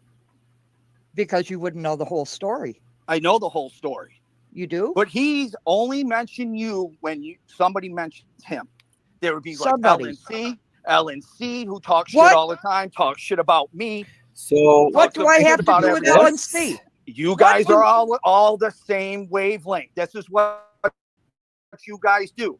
You threaten people, and then when people respond, you guys run behind people and you cry victim. And people are seeing it. Everybody, you guys cry. Muscle Man. Gee, I wonder who that is. What are you going to do? Rant and rave and threaten my life too? Is that what you're going to do?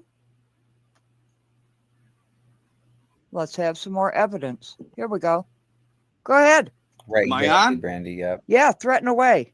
Well, first of all, yeah, that live was in response to all the lies. I wanted to hear the person who threatened Conscious's life. Wyoming gal, that's what I was looking for. And right, yeah, it's not, see, that's why I'm like, ooh, I hate when people get bullied. We all have to stick together and remember that we're trying to make people's lives and government better. Go back to Jed's investigation panel. Oh Lord, I know I'm. Oh, you mean in Conscious's video? Because I know I'm afraid, and that's fine. You know, if we can't find it, it's not the end of the world. But I just, if you knew where it was, I was gonna share it. So no biggie.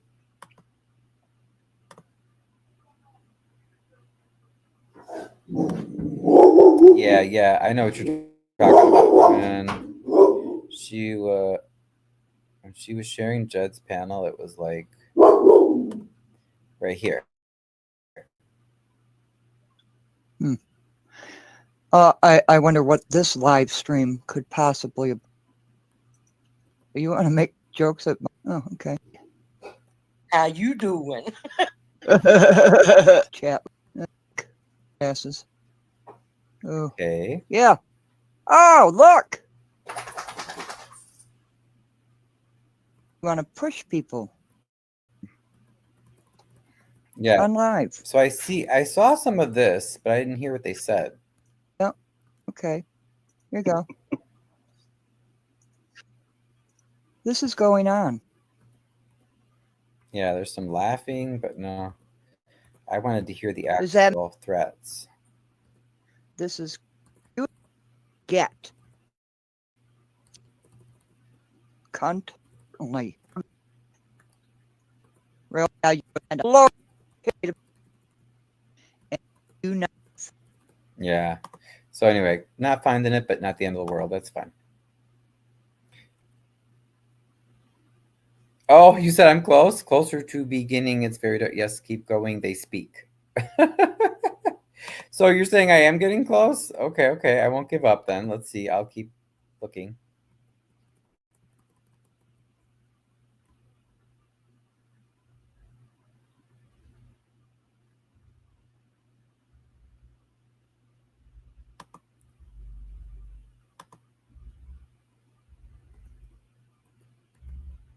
See what I mean? How it's like it's a whole bunch of stills, but I'm not getting like when they talk.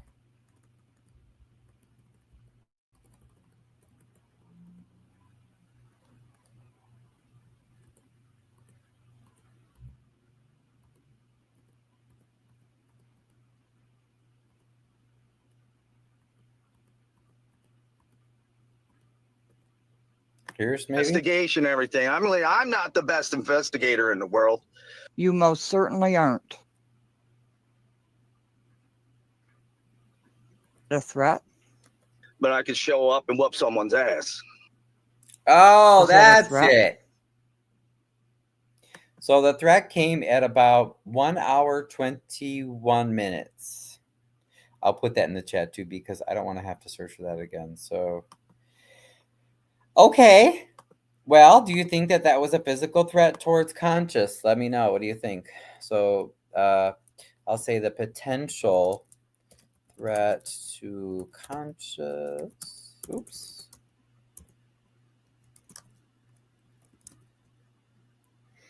Was at 1 hour. What did I say? 1 hour 21 or 20? Let's see. Hold on. Is that a threat?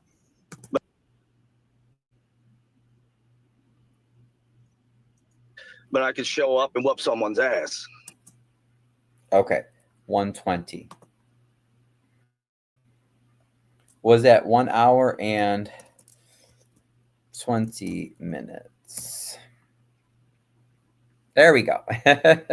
Just because otherwise it's hard to keep track of this stuff. So, okay, interesting. Yeah, and then my question is, okay, so is that truly a threat to her physically? Well, listen one more time.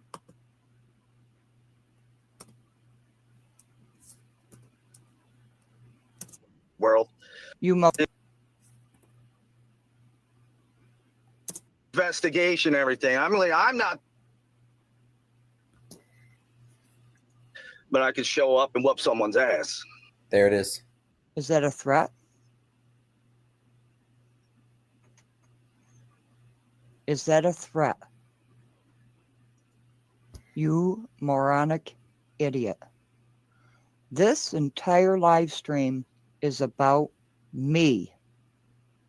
You showed photographs of me. Yep. And you want to show up and kick my ass? Come ahead.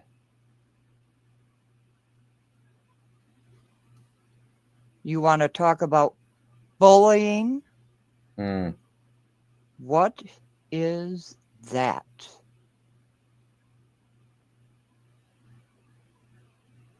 She's got a point, guys.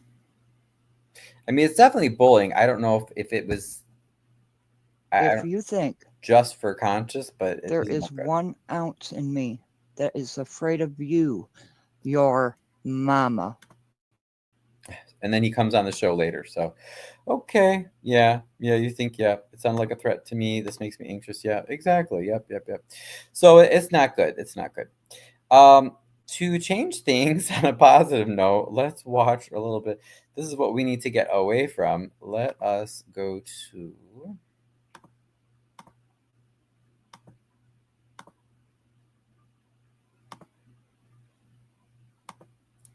on our theme of Father's Day and against bullying, and because it's Pride Month, hallelujah Jesus, and I don't hear too many other people speaking loudly about Pride stuff this month. I found this video and it looks really cute. I haven't watched it yet, but I said, "Oh, let me share this." It says fathers and their gay children. So let's see what this is like. And let's see, that's terrible. Wendy City Live. I don't want to hear more people. I don't want to hear any more of people fighting. Right. Exactly. Totally pointless, right?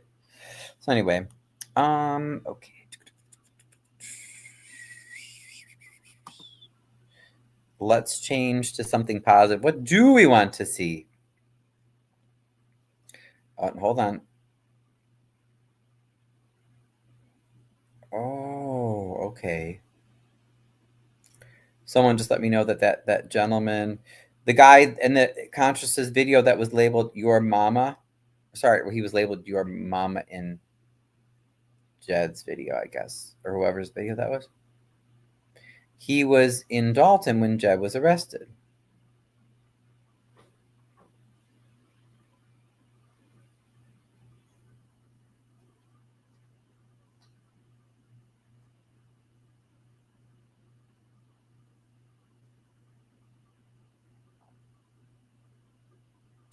Well, that's too bad to hear.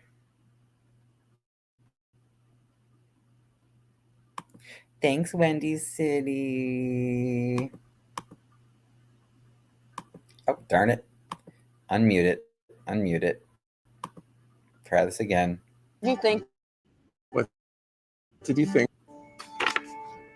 What did you think? What did you think? What did you think? What did you think? I was gay. But you kidding?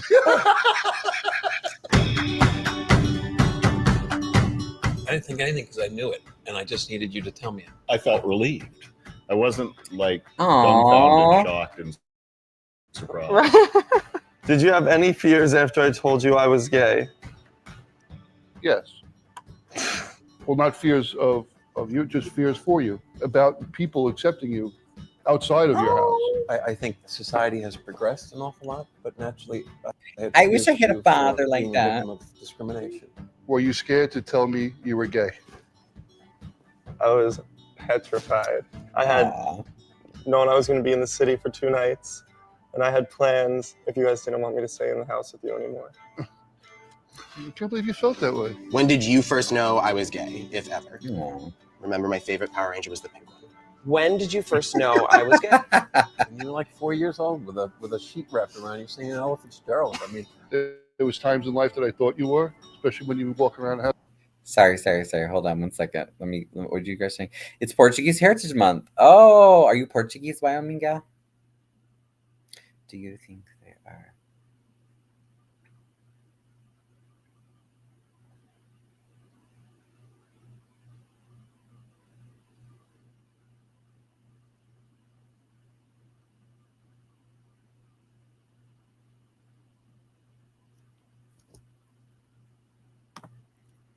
Wyoming, I have never seen you say anything mean.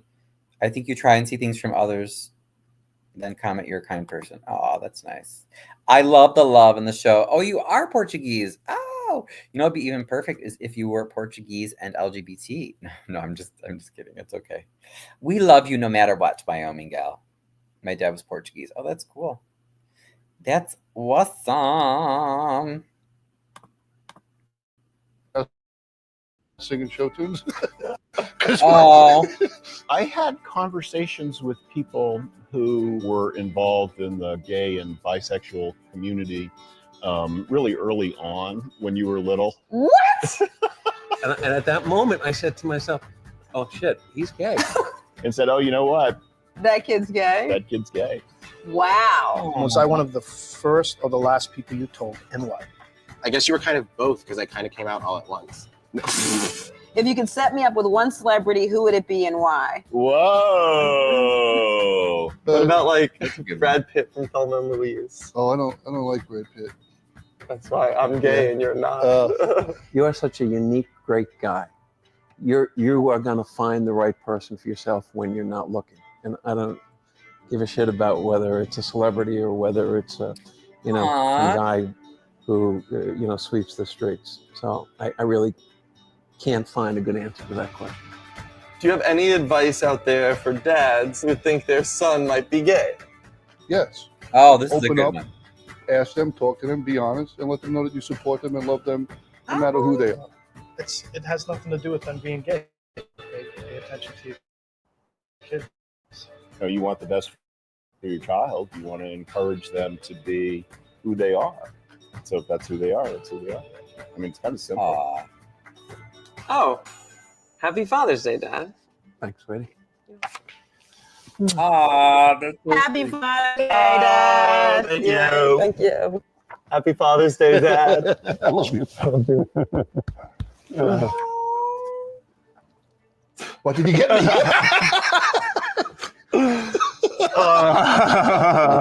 Very good. Oh, that's so sweet. Yeah, that's really nice. And it is totally fine if you've been married to a man. Like I said, we accept you no matter what. But on this channel, you are safe. That's why I had my anti-bullying press conference, because I don't want all of our problems just to be what do you call it? Simplified down into like, Colby versus Mayor Clark, or like they did with Dalton the Township, crazy black woman versus, whoever else, maybe an activist, let's say, or whatever, it's like we need to tell people what's really going on.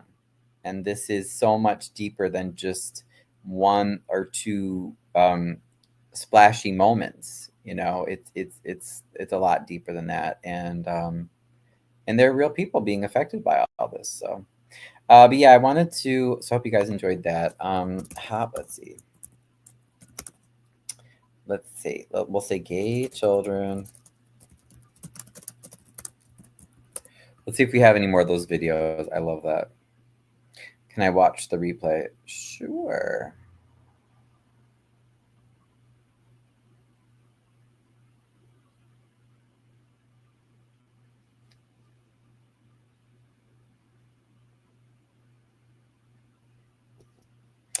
Let's see.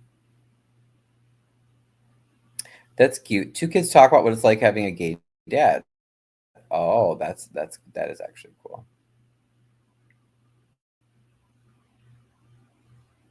Maybe we should do that, huh? How long is this one? Oh, it's 11 minutes. It's not that long, huh? This one's 6. Oh, but there's 2. Okay. Hold on. Let's see what this one's like. This is a capsule. A time capsule.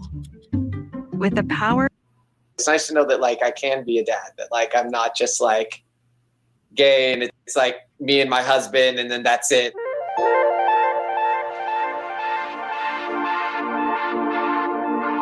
Welcome to Dadding. Today we have 2 guests on the show, which is very exciting. Today. Cheo Bourne is the dad to a 9-week-old baby girl, and Andrew Singer is a 2-time twin dad, which is a lot. Both Cheo and Andrew are also dads who are gay, and they're going to share their journey with us. I appreciate you both being here. I know it might be awkward to be like this. We need a whole episode of like dadding while gay because you're just dads. I get that. The goal of it is really to just show other perspectives of dadding. Even if it's one little aspect of your lives. For the purposes of this episode, what does it mean to you to be a gay dad? It's a representation of equality. It's like a beautiful way to live in the world and get to express who you fully are. I want my kid to be really empathetic and be able to really think about how others feel as they move through the world. I want her to really feel that she is enough because she is. I hope that the kids learn that they can do whatever they want as long as they put their hearts to it. When I see them like making mistakes and not just like giving up, but actually like trying again, I'll it's gonna be good.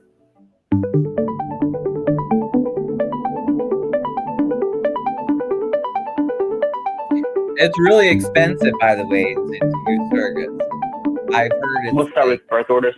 Birth orders are the legal documents that make you the parent of the child. And you have to pick a egg donor. You got to look through all these medical records. You got to look through their history of donation. And it's kind of funny because with the egg donor, like I know more about the egg donor's medical history than my own husband. Like, because we know like everything. Like the egg donor, you generally want somebody who's very young because the younger they are, the more likely the eggs are to turn into actual babies. And the surrogate needs to be a little bit older because they have to be somebody who's had all the children that they want.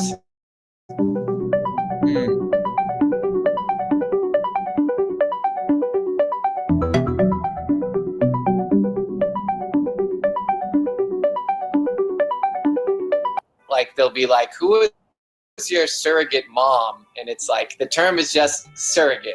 She didn't provide the genetic material. The genetic material on the female side came from the egg donor, who's also not the mom. It's like the child has 2 dads and no mom. Yeah, I definitely get that, and I've read, about the boldness that people can have, thinking they have some right to ask you certain things.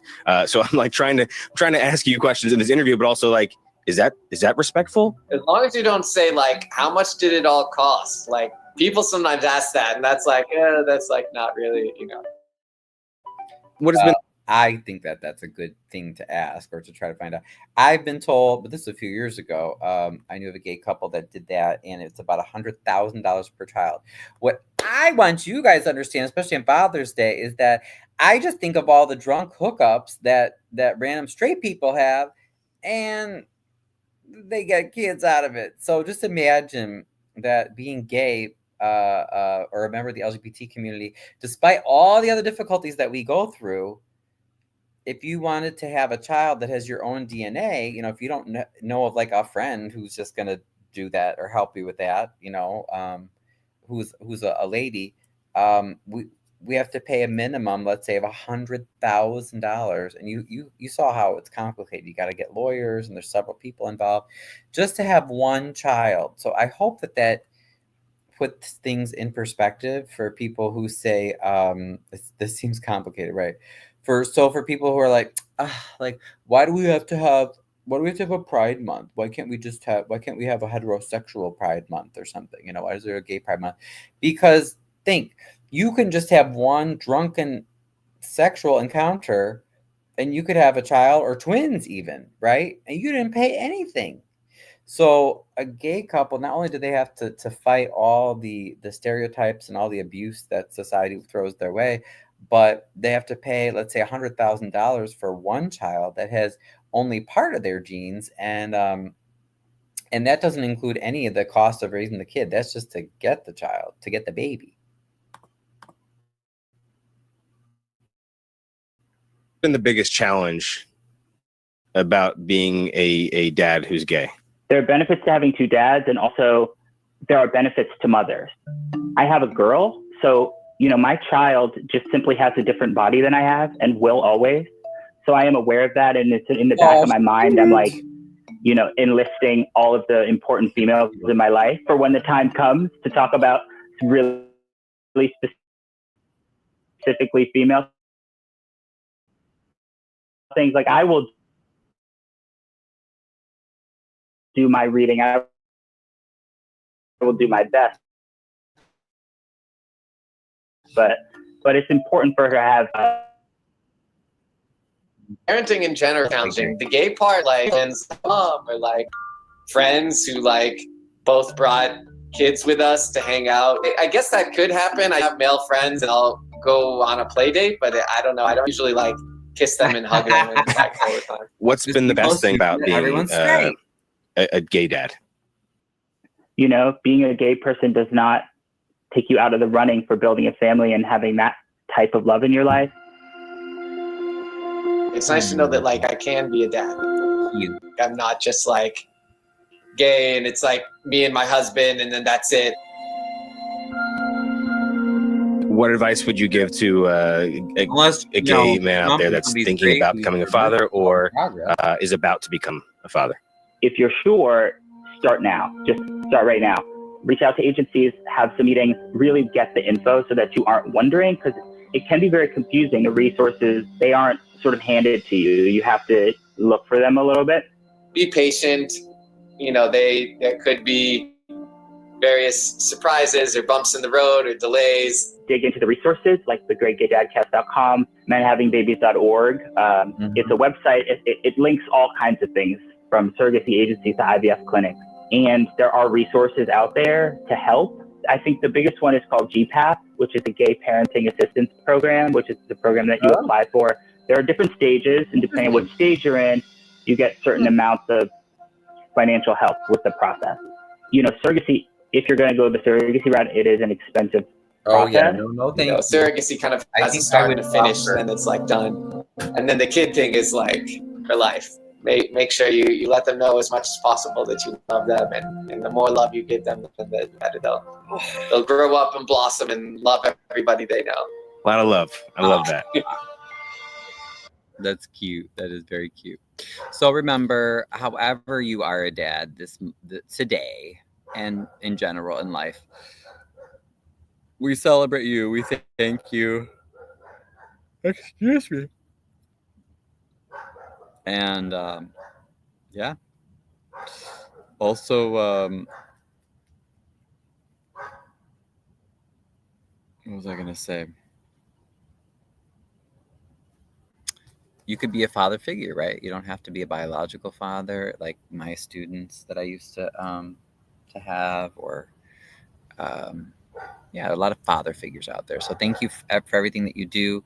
Let's see, did we cover all of our agenda tonight? Let's go take a look. I think we did.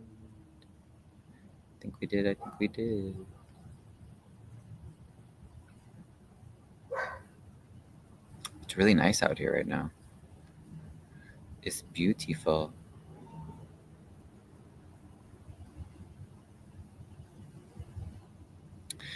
Okay, so we're celebrating fathers and father figures. We talked about the Rabid Brewing Homewood meeting. We reviewed that. And I hope that Homewood residents speak out more on that. I really do. And then we addressed a bullying issue that came up today where Conscious was bullied during her during her live broadcast. So please, guys, we're going to keep hitting on that, on the bullying. Keep yourself safe. And if you are a bully, stop bullying. Now, unfortunately, we know sometimes that doesn't work. So that's why we're trying to emphasize ways that we can keep ourselves safe, those of us that have been or are being bullied. And many kids need father figures in their life. Exactly. I totally agree. Louise Can says, hey, Wyoming, time for bed for me. Good night. Thank you, Brian. Thank you, Wyoming. Good night. Good night. And yes. Bullying. Yeah, I mean, no one should be bullying. Yeah. Thank you for that brief overview on fathers who are gay. Oh, and hi, Louise. Yeah. So I just wanted to end on a positive note, so that you have a good sleep. And, we always are trying to remain positive, as Diana would remind us. But yeah, I think that's it for now. So you guys have a wonderful evening, and we will talk soon. Good night.